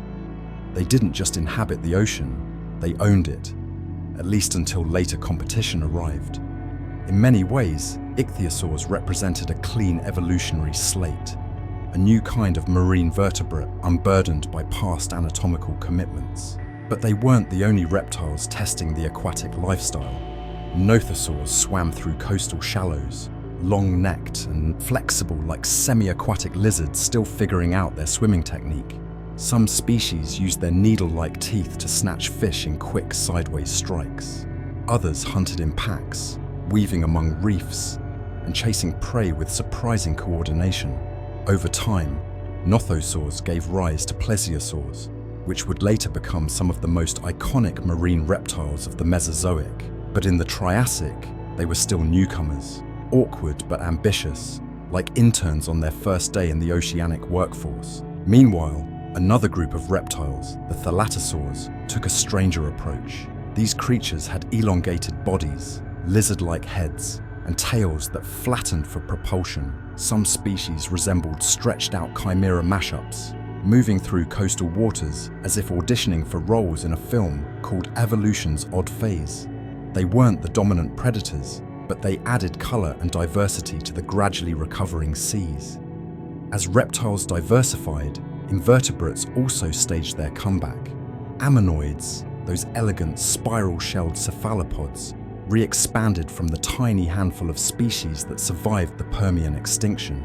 But instead of returning meekly, they exploded into a kaleidoscope of forms. Their shells twisted into new patterns, some coiled tightly, while others broadened into thin discs. Their growth lines etched delicate ripples across their shells, like fingerprints of evolutionary enthusiasm. And because the oceans were still relatively empty, ammonoids filled niches with remarkable speed, becoming both prey and predator in rebuilding food webs. Then there were the reefs, those underwater cities that had vanished so thoroughly during the Permian. After millions of years, they began to return, led not by the ancient coral groups of the past, but by new scleractinian corals. These modern-style corals were tougher, more adaptable, and capable of forming partnerships with photosynthetic algae that allowed them to thrive in warm, sunlit waters. They built frameworks of calcium carbonate that slowly expanded into reefs, patchy at first, then increasingly elaborate. Triassic reefs weren't as massive as the ones that would appear later in the Mesozoic, but they were hopeful structures, proof that the ocean remembered how to build complexity. Sponges, bivalves, and bryozoans colonized these new reef surfaces, weaving themselves into intricate architectural layers. Tiny crustaceans darted in and out of crevices. Worms burrowed tunnels through sediment. Star-shaped echinoderms crept across reef floors, scavenging for leftover detritus. With every passing million years, diversity increased. Food webs thickened. Predators became faster and more specialized. Prey became more evasive or better armored. The ocean, once a silent graveyard, transformed into a laboratory of innovation, yet the Triassic seas still bore the memory of their trauma. They experienced periods of environmental fluctuation, brief warming, spikes, episodes of reduced oxygen, localized die-offs. Life had to remain flexible, ready to adapt when the world twitched. But compared to the Permian nightmare, these were minor disturbances, the oceanic equivalent of someone tapping the microphone during soundcheck rather than dropping it. If you could sail across a Triassic sea, you would witness a world reborn. Ichthyosaurs slicing through waves like silver blades, ammonoids spiraling upward through sunbeams, corals reaching toward the light in geometric colonies, reptiles experimenting with body plans that would later become marine legends. The water would feel alive again, still recovering, still finding its footing, but undeniably moving forward. The Triassic oceans were not just a recovery, they were a reinvention. The planet remembered how to ocean, yes, but it also learned new tricks, new strategies, and new possibilities. And in doing so, it set the stage for some of the most spectacular marine ecosystems the world would ever see. When the Jurassic period unfurled, Earth was in the middle of a dramatic continental breakup, worthy of an action-packed cinematic montage. After spending millions of years fused into the megacontinent Pangaea, the landmasses finally decided they needed personal space. They began rifting, stretching, and drifting apart in slow-motion grandeur, tearing open deep fractures in Earth's crust. From these fractures rose molten rock that cooled into brand new oceanic crust, a series of mid-ocean ridges that would become the backbone of future oceans. These ridges weren't just underwater mountains, they were the birth cries of entire marine worlds. As they grew, they pushed continents apart and allowed seawater to spill into widening basins, creating warm, shallow seas that invited life to expand, flourish, and reinvent itself once again. These newly formed epicontinental seas behaved like luxurious aquatic resorts. Sunlight reached their sandy bottoms with ease. warming waters into pleasant temperatures that would have made any Jurassic beachgoer nod approvingly, assuming humans had evolved yet, which they decidedly had not. Nutrient-rich currents circulated around these inland seas, carrying plankton blooms across their surfaces. Underwater, seagrass-like algae swayed gently, crinoids stretched their delicate arms outward, and small fish darted between shadows, collectively crafting ecosystems that thrived with vibrant stability.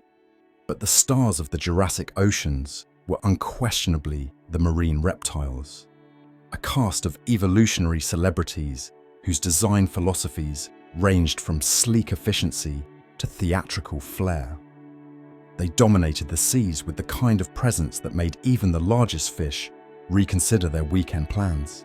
Among the most iconic were the plesiosaurs. These creatures were a triumph of improbable anatomy. Long necks that stretched like flexible periscopes, wide bodies powered by 4 massive flippers, and heads adorned with pointed teeth adapted for snatching fish and squid. Try to imagine an elegant sea serpent fused with a marine turtle, and you'll be close to the plesiosaur's general vibe. Some species had necks so elongated that they likely moved with slow, sweeping arcs, positioning their heads into schools of fish, like someone delicately dipping a ladle into soup. Others, shorter-necked and more robust, relied on powerful strokes to accelerate through the water with unexpected burst speed. Regardless of body type, plesiosaurs glided with an air of confidence that suggested they knew they'd eventually become the subjects of myths. Then there were the pliosaurs, the plesiosaurs' much more muscular, toothier cousins. Pliosaurs traded long necks for compact, power-loaded designs. Their jaws, lined with sharp, conical teeth, were built for gripping prey in crushing bites that blurred the line between feeding and pulverizing. Their skulls grew to imposing sizes, some measuring more than 2 meters long, and their bodies packed the hydrodynamic punch of aquatic superpredators. A pliosaur cutting through a Jurassic sea was the marine equivalent of a stealth bomber, moving with both precision and authority. If plesiosaurs were elegant dancers, pliosaurs were the headlining action heroes. Ichthyosaurs, now well established since their Triassic debut, also continued to dominate. But in the Jurassic, they refined their look, trading some of their earlier lizard-like features for a sleeker, more streamlined physique. They evolved into torpedo-shaped speedsters, complete with crescent tails for propulsion, and enormous eyes adapted for diving into the darker, deeper waters. Some species reached sizes comparable to large modern whales. Their agility and speed made them formidable hunters, snatching fish and cephalopods with ease. Fossils of pregnant ichthyosaurs, complete with unborn offspring preserved inside, reveal they gave birth in the water, cementing their total commitment to marine life. They were the ocean's super athletes, successful, swift, and every bit as photogenic as nature documentaries tend to imagine them. But marine reptiles weren't the only players reinventing the ocean scene. Cephalopods too underwent a renaissance. Belemnites, a group of squid-like animals, inhabited the seas in great numbers, leaving behind bullet-shaped internal skeletons that now litter Jurassic rock beds. Their streamlined bodies and fins allowed them to maneuver skillfully, while their tentacles, bristling with hooks or suction cups, made them effective mid-level predators. They darted through reefs and open waters, often becoming key prey for larger reptiles. Their presence signaled the growing complexity of marine food webs. Ammonites reached new heights of creativity in the Jurassic. They spiraled, coiled, and ornamented their shells with ridges, bumps, and patterns so intricate they could pass as handcrafted jewelry. Some grew as small as coins, others as large as wagon wheels. Their diversity skyrocketed, filling ecological niches left vacant by earlier extinctions. Schools of fish, juvenile reptiles, and even seabirds, which had only just begun evolving in this era, relied on ammonites as foundational prey. Along coastlines, the newly formed shallow seas supported thriving carbonate platforms where reefs, slowly recovering after the Permian disaster, returned in force. Though not yet as spectacular as future Cretaceous reefs, These Jurassic formations were lush, complex, and full of life. Corals built broad communities, while sponges, bivalves, and encrusting organisms created patchwork ecosystems that provided shelter for swarms of small creatures. If you swam into one of these reefs, you'd find yourself surrounded by shimmering schools of fish, unusual crustaceans, glowing marine algae, and a surprising array of early ray-finned fish, testing out fins, jaws, and swimming techniques that would later define much of marine biodiversity. Meanwhile, the deep ocean expanded. As Pangaea fragmented, the birth of new mid-ocean ridges introduced fresh volcanic activity, reshaping seafloor landscapes and fostering hydrothermal vent ecosystems. Although far less diverse than the communities that would appear millions of years later, early vent organisms took advantage of minerals spewing from underwater fissures. These realms, the dark, high-pressure environments far from sunlight, became future seedbeds of extreme biological innovation. All these shifts were part of a grand climatic transformation. Breaking apart Pangaea improved ocean circulation. Warm water flowed freely into new basins. Cooler water sank more efficiently. Seasonal patterns became more predictable. And the oceans, once stressed, stagnant, and chemically unstable, returned to dynamic vitality. If you could sail across a Jurassic Sea at dusk, you'd watch plesiosaurs' silhouettes slicing through golden surf, ammonites twirling beneath the surface like drifting ornaments, and ichthyosaurs breaching in flashes of silver. It was a world rediscovering its wilderness, a planet that remembered how to ocean and decided to do so with flair. By the time the Cretaceous period rolled in, Earth's oceans had decided to make a grand statement, and that statement was, what if we went big? Sea levels soared to some of the highest points in the planet's history, flooding continental interiors and transforming huge stretches of land into warm, shallow seas that shimmered under greenhouse skies. These weren't timid puddles draped over coastlines. These were sweeping inland oceans so deep and wide that if you'd lived back then, you could have taken a boat from what is now the Gulf of Mexico to the Arctic without ever touching dry land. The continents wore oceans like capes, and life in these waters evolved with all the flourish you'd expect from such an extravagant setting. At the surface, sunlight filtered through clear, nutrient-poor but warm waters. The perfect environment for coccolithophores, tiny plankton that were about to change geological history. Each coccolithophore carried microscopic plates made of calcium carbonate, arranged in fragile geometric patterns that made the organisms look like miniature sea lanterns drifting peacefully in great numbers. Individually, they were tiny. Collectively, they were unstoppable. They bloomed in vast swathes, forming pale green clouds in the water, and when they died, their minuscule plates rained down like marine snow, forming thick layers of chalky sediment. Over millions of years, these layers compressed into striking white cliffs, like those that would much later earn their iconic name along the English coastline. These cliffs are, quite literally, ancient plankton piled into towering monuments. But while the surface waters were busy manufacturing future tourist attractions, the mid-level and deeper Cretaceous oceans housed predators that could have starred in their own action franchises. Chief among them were the mosasaurs, a group of marine reptiles that took the prehistoric ocean monster assignment extremely seriously. Mosasaurs were long-bodied, powerfully muscled reptiles equipped with double-hinged jaws and rows of recurved teeth perfect for grabbing slippery prey. Their tails flattened into powerful flukes, propelling them through the water with frightening acceleration. Some species grew longer than a city bus, gliding through Cretaceous seas with the smooth menace of creatures that knew nothing could challenge them at the top of the food chain. These reptiles weren't simply big, they were versatile. Some species hunted in open waters, ambushing fish, squid, and unfortunate ammonites. Others patrolled nearshore regions, snatching prey among the reefs and rocky outcrops. Their sense of smell was sharp, their eyesight well adapted for dim underwater light, and their jaws capable of swallowing prey whole. In a Cretaceous ocean, if something moved, a mosasaur likely wondered whether it might fit inside. Speaking of ammonites, Those coiled-shelled cephalopods continued thriving in spectacular forms during the Cretaceous. Their shells evolved into elaborate, sculpted masterpieces. Ridges, tubes, spirals, spikes, and even wildly asymmetric shapes appeared, as if ammonites collectively embraced a marine art movement.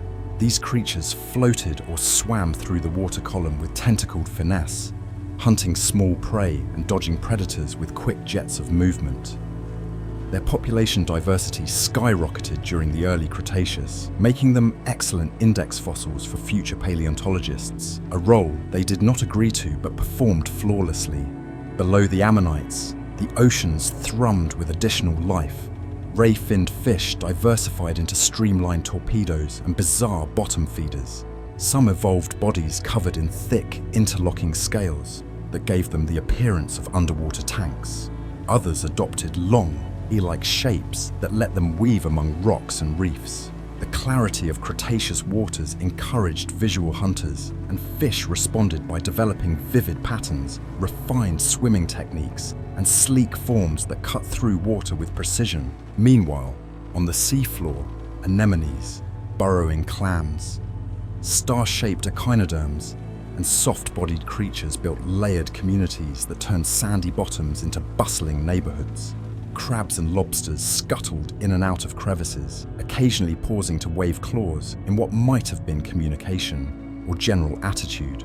Rudist bivalves, an unusual and highly successful group, acted as reef builders in many tropical seas. Unlike modern corals, rudists grew large, tower-like shells that locked together into sprawling reef systems. These reefs supported countless marine organisms and formed underwater landscapes that would have dazzled any diver.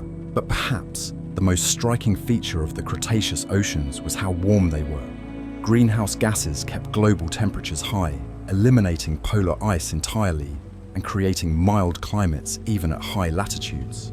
Warmth enveloped the oceans in an equatorial embrace, encouraging widespread marine diversity and allowing tropical organisms to thrive much farther from the equator than they can today. The temperature gradients between poles and equator were modest, allowing smoother ocean circulation and mixing. Yet this same warmth reduced deep water oxygen levels, creating hypoxic zones that selective species had to navigate carefully. In open waters, large fish and reptiles drifted among schools of smaller prey. Pterosaurs occasionally skimmed the surface for fish, their wings casting flickering shadows upon the waves. Early birds circled coastlines, diving for food with sharpened beaks and newfound feathered skill. Even the air above the Cretaceous oceans was part of the story. And yet, despite all this abundance, there was tension building in the system. The same chalk-producing plankton that flourished so magnificently was sensitive to environmental shifts. Their success depended on stable temperatures and chemistry, but volcanoes whispered through the atmosphere. Subtle changes in sea level rippled across epicontinental seas. Predator-prey balances swung delicately. The entire marine system was rich, thriving, and vulnerable. For now, however, the Cretaceous seas swelled with life. They shimmered with sunlight bouncing off ammonite shells, vibrated with the presence of giant reptiles cruising below, and carried the constant snowfall of planktonic remains settling into future limestone. These were oceans of grandeur, spectacle, and profound productivity. Oceans that sculpted cliffs, fed giants, and paved the way for one final dramatic act before the world shifted once again. When the Paleogene period began, Earth's oceans were still echoing with the silence left behind by the great Cretaceous extinction. The colossal reptiles were gone. The ammonites that once spiraled across entire coastlines had vanished. The seas felt strangely open, like a theatre where the main cast had exited abruptly and the stage crew was scrambling to rearrange the props. But in that quiet, something remarkable unfolded. The oceans became laboratories for reinvention. New players emerged, new currents carved pathways through the water, and the entire marine world braced for one of the greatest evolutionary plot twists of all time, the rise of whales.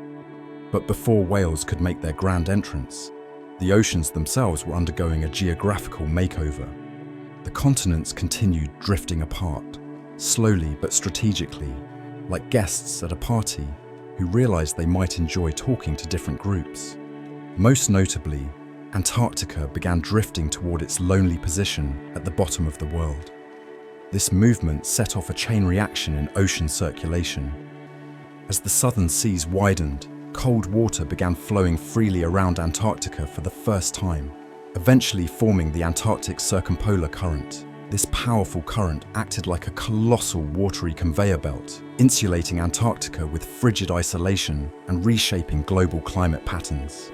The formation of this current cooled Earth significantly over time, dropping ocean temperatures and encouraging the growth of polar ecosystems that had never existed before.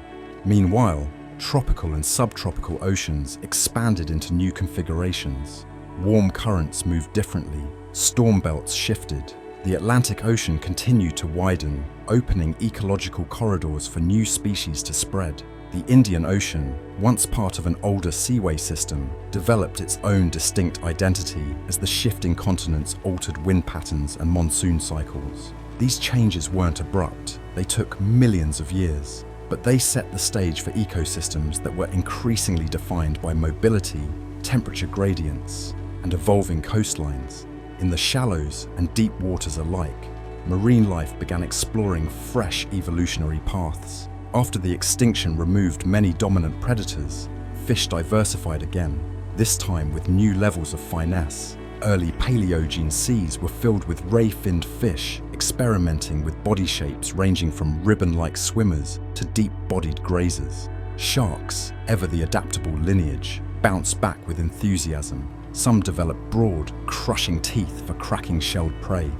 Others refined their streamlined profiles and predation strategies. Though not yet as enormous as their later relatives, Paleogene sharks reclaimed their roles quickly, patrolling seas still recovering from disaster. Coral reefs, battered by the mass extinction, began rebuilding as well. Each reef was a miniature city rising from rubble, constructed by corals that had endured the catastrophe. These new reefs were smaller, patchier, and less elaborate at first, but they proved resilient. Algae repopulated the sunlit layers. Sea urchins resumed their scraping routines, and reef fish diversified into early forms of the vibrant communities we recognize today. The reefs became nurseries of innovation again, quietly restoring the pulse of complex marine life. But the real stars of the Paleogene were on land, at least initially. Among the mammals picking their way across the recovering continents were some dog-sized, hoofed creatures that looked as though they'd been assembled from leftover herbivore parts. They were not sleek. They were not majestic. They had no fins, no flippers, and certainly no intention of becoming ocean giants. Yet, somehow, they did. These proto-whales, part of a lineage called the Archaeocetes, began to wander toward coastal environments, probably lured by easily accessible food, or perhaps by a sudden revelation that swimming involved fewer steps than walking. One of the earliest whale ancestors, Pachycetus, still looked like a terrestrial mammal with long legs and a sturdy spine. It probably splashed around in shallow streams like a dog that couldn't decide whether it liked baths or not. Over time, descendants such as Ambulocetus, the walking whale, moved deeper into aquatic life. This creature had powerful limbs for paddling and a body that undulated like a crocodile. If you had seen one, you might have mistaken it for a swamp monster that wasn't fully committed to either the water or land lifestyle.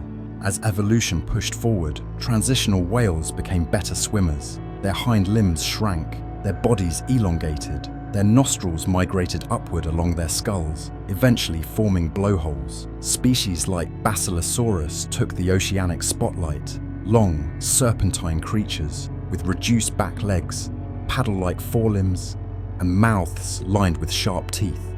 They weren't gentle giants yet. They were sleek, fast predators that hunted fish and other marine mammals with startling agility.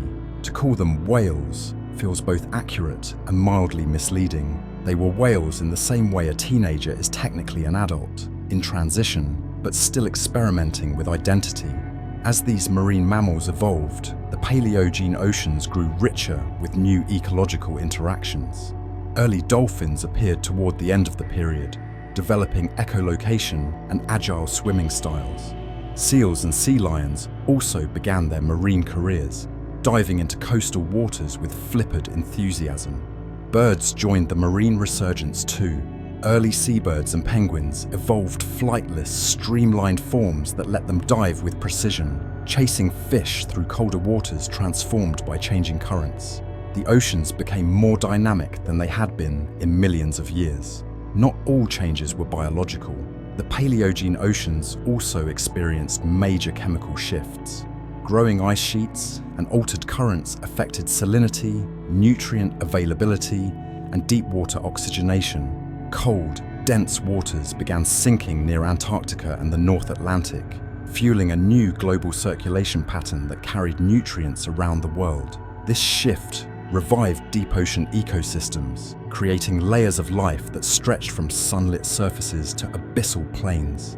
Tiny foraminifera in the deep ocean flourished, leaving behind microscopic shells that would someday help geologists reconstruct ancient climates. If you sailed across the Paleogene oceans, you'd feel the planet in motion, not violently, but steadily transforming.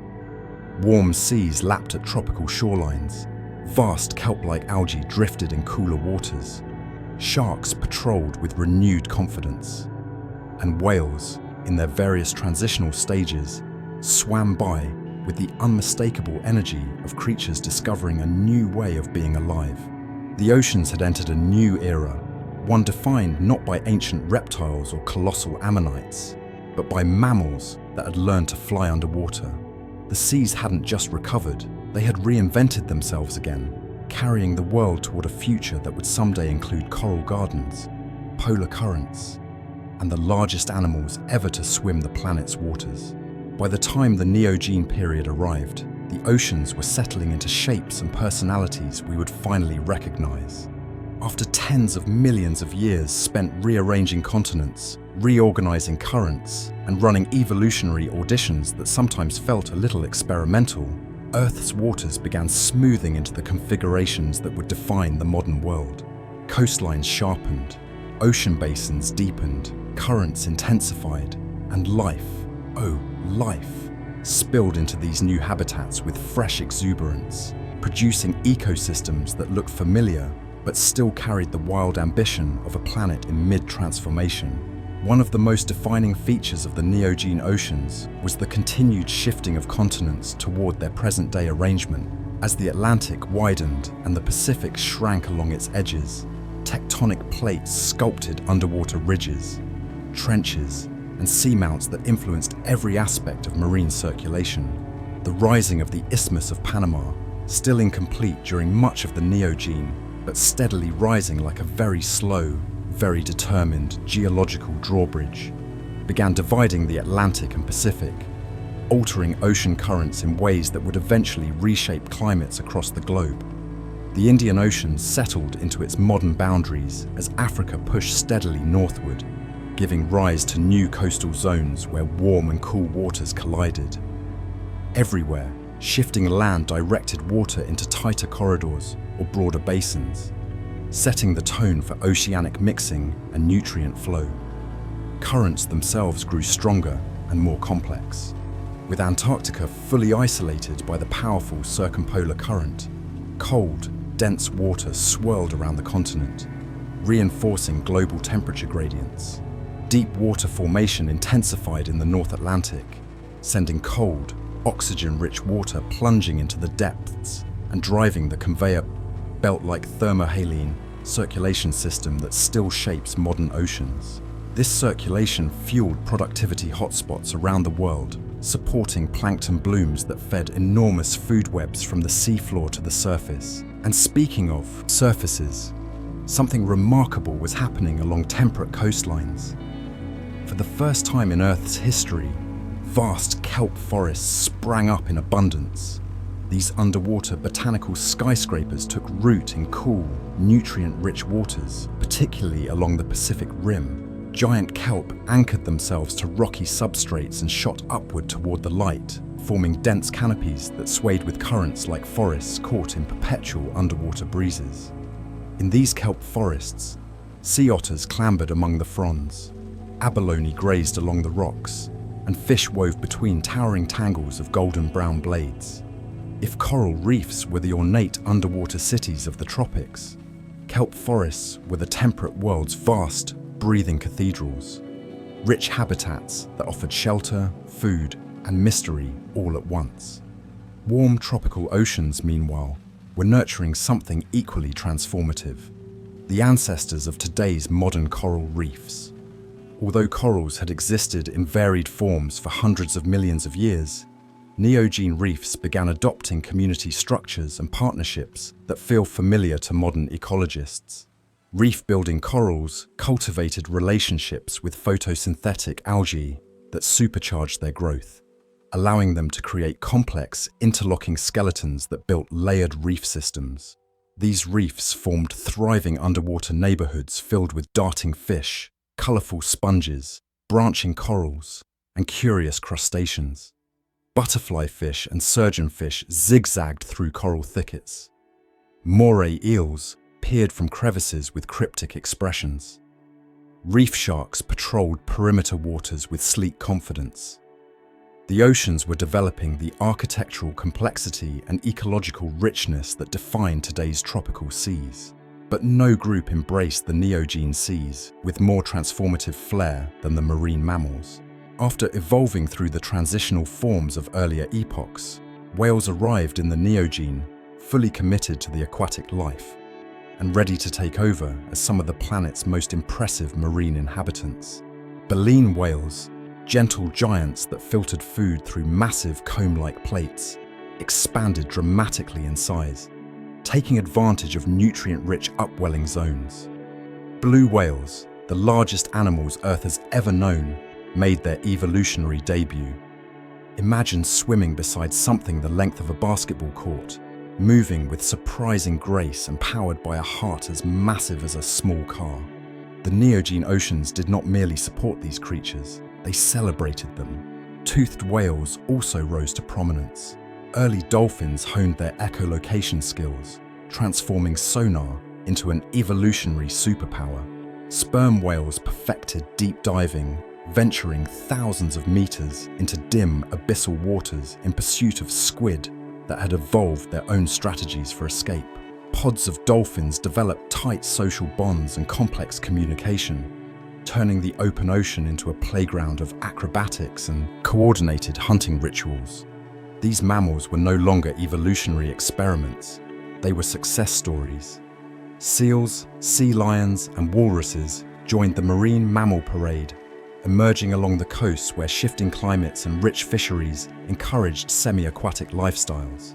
Early seals moved with a playful awkwardness on land, but glided underwater with effortless grace, hunting fish and squid in chilly coastal ecosystems.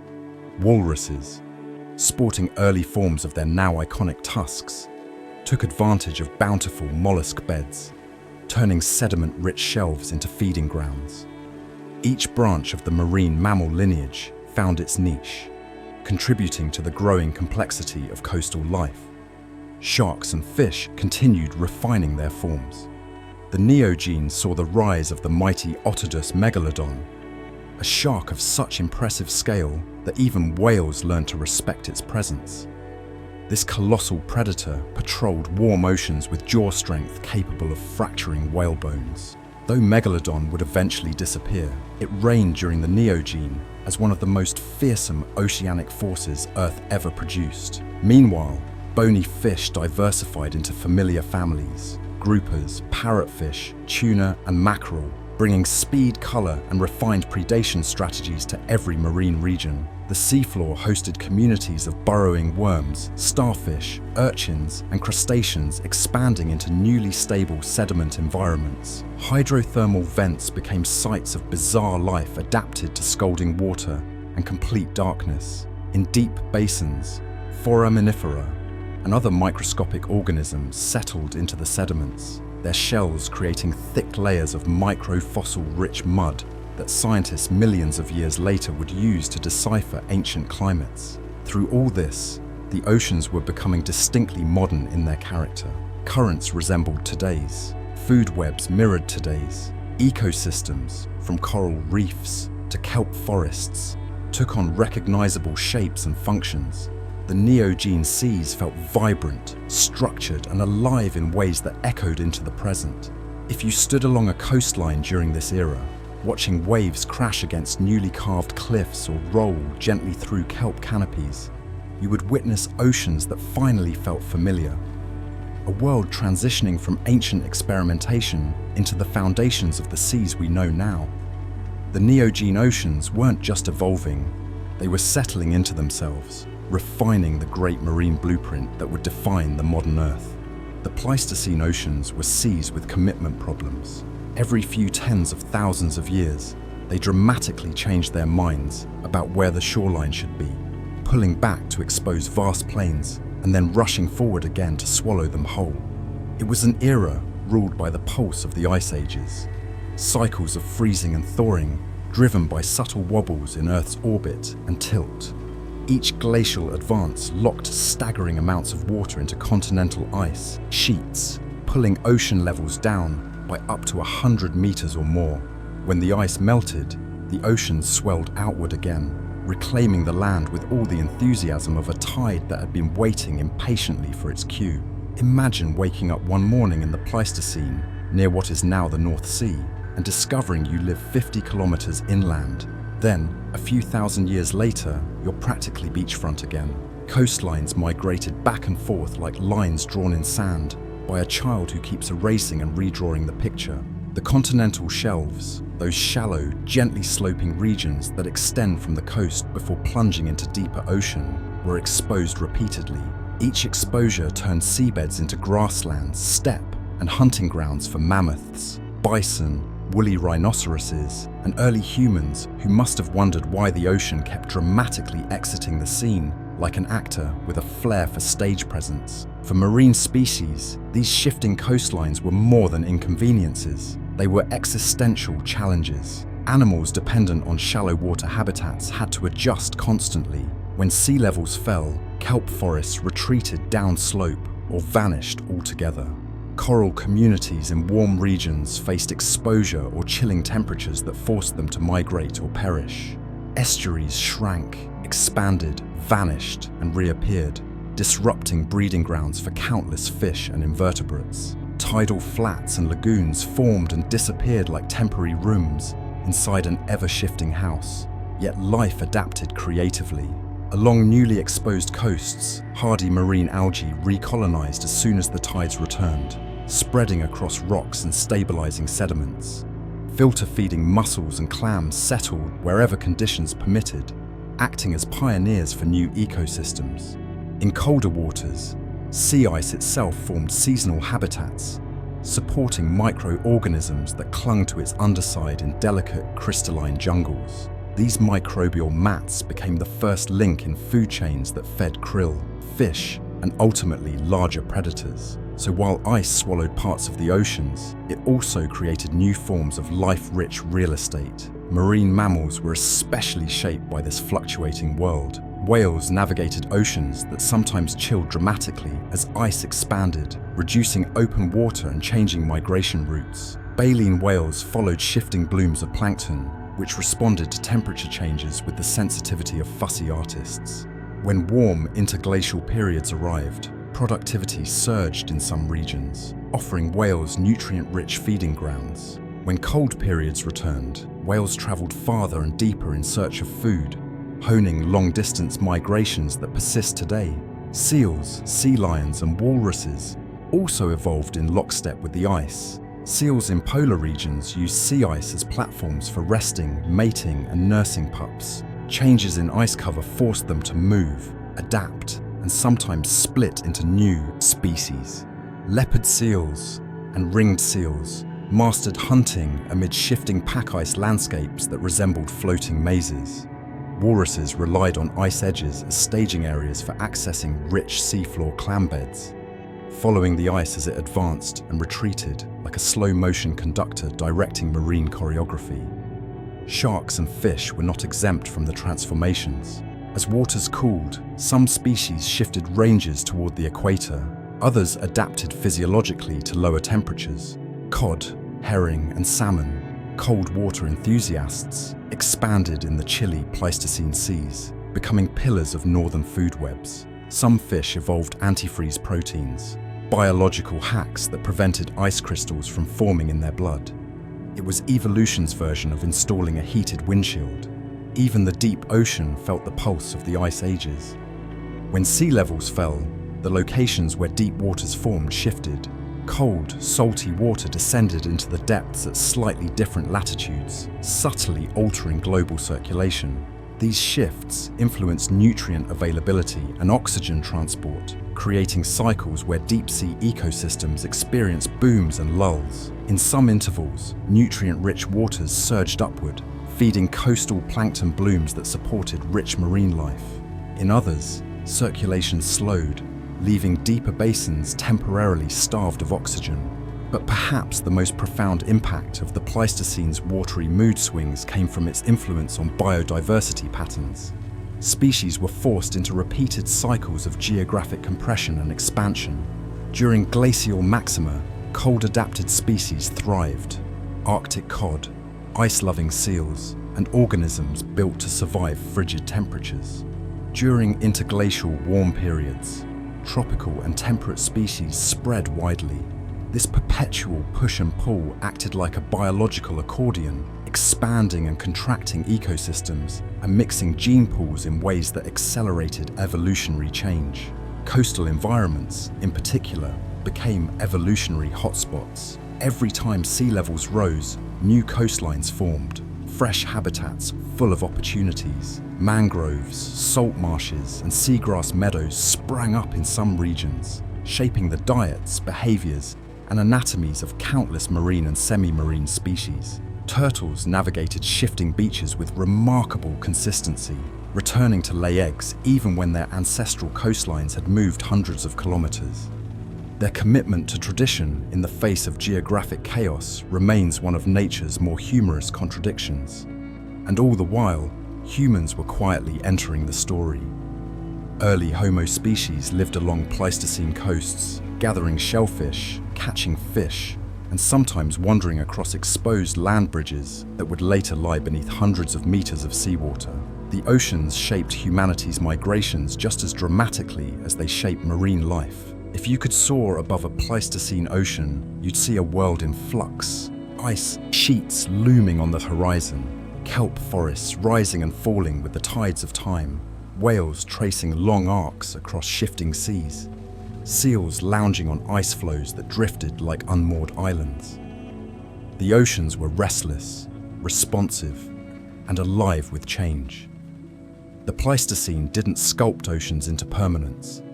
It sculpted them into motion, and in that motion, the foundations of modern marine ecosystems were sharpened, tuned, and strengthened, ready for the world that awaited after the last ice sheets melted. Stand at the edge of any modern ocean, Pacific, Atlantic, Indian, Arctic, Southern, and what you're really witnessing is a momentary arrangement in a story that has shifted more dramatically than any human timeline can fathom. Waves roll in with such serene confidence you might think they've always washed across this particular piece of shore. But the truth is far stranger. The coastline beneath your feet is part of a temporary exhibit curated by Earth's restless geological imagination. It's been redesigned countless times, erased, drowned, uplifted, cracked open, stitched back together, and relocated like a nomadic art gallery. The oceans themselves are masterpieces in progress, brushstrokes never fully dried, colours never committed to a single palette, and we, mere visitors, have arrived in the gallery mid-renovation. After travelling through billions of years of aquatic history, one thing becomes beautifully, humorously clear. The oceans do not stay still, not for continents, not for climate, not for life, certainly not for our beach vacation plans. The seas have been green, red, yellowish, milky, almost black, and occasionally so full of minerals they probably tasted like someone dissolved a periodic table into them.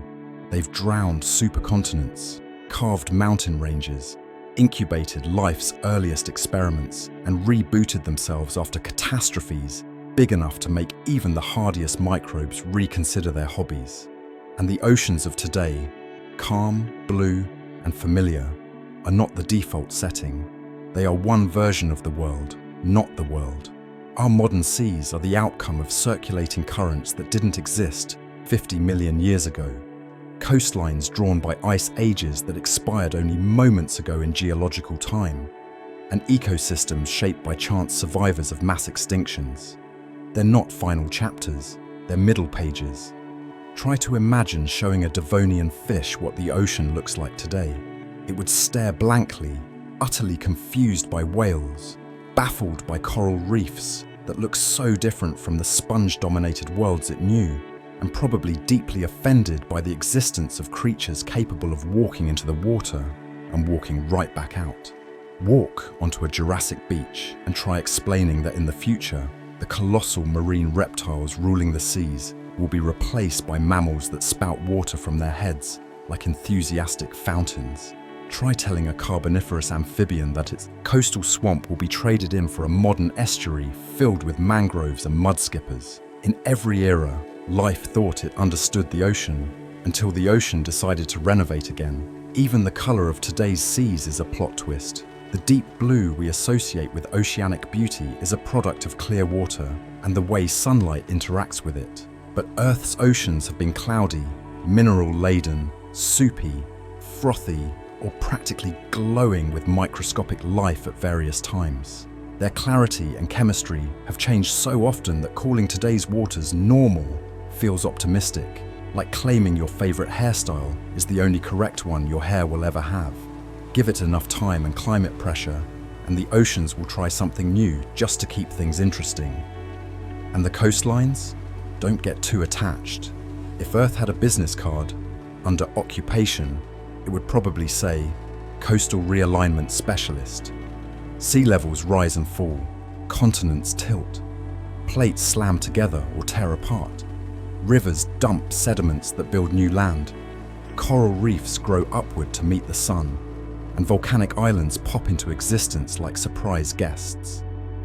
Shorelines shift so frequently, you could almost imagine Earth standing behind us whispering, "Relax, I'm just trying out a new frame for the painting."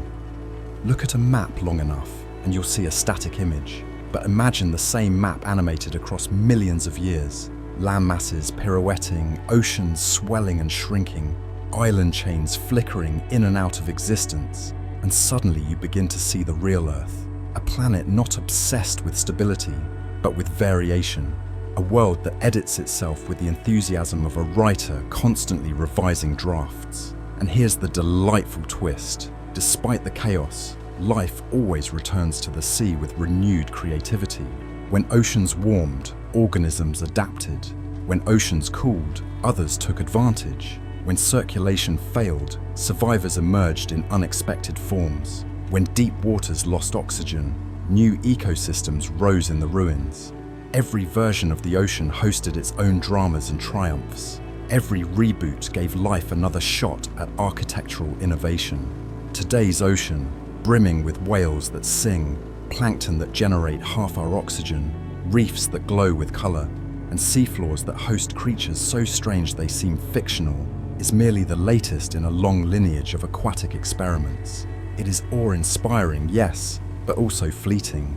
It will change again, subtly or dramatically. Coastlines will shift, currents will redraw themselves, ecosystems will restructure, and life, as usual, will adjust with remarkable stubbornness and flair. So the next time you stand on a beach, watching waves roll in with the poise of something eternal, remember, this shoreline is only borrowing its shape. The ocean is already planning its next move, sketching future coastlines in tectonic whispers and temperature nudges. And in a cosmic sense, we get to witness this stage only briefly, an honor, really, to be alive during one of the ocean's many artistic phases. Because in the end, Earth's seas have always been, and always will be, dynamic masterpieces in progress. And we, tiny observers perched on shifting shores, have a front row seat to the greatest, longest-running exhibition the planet has ever produced.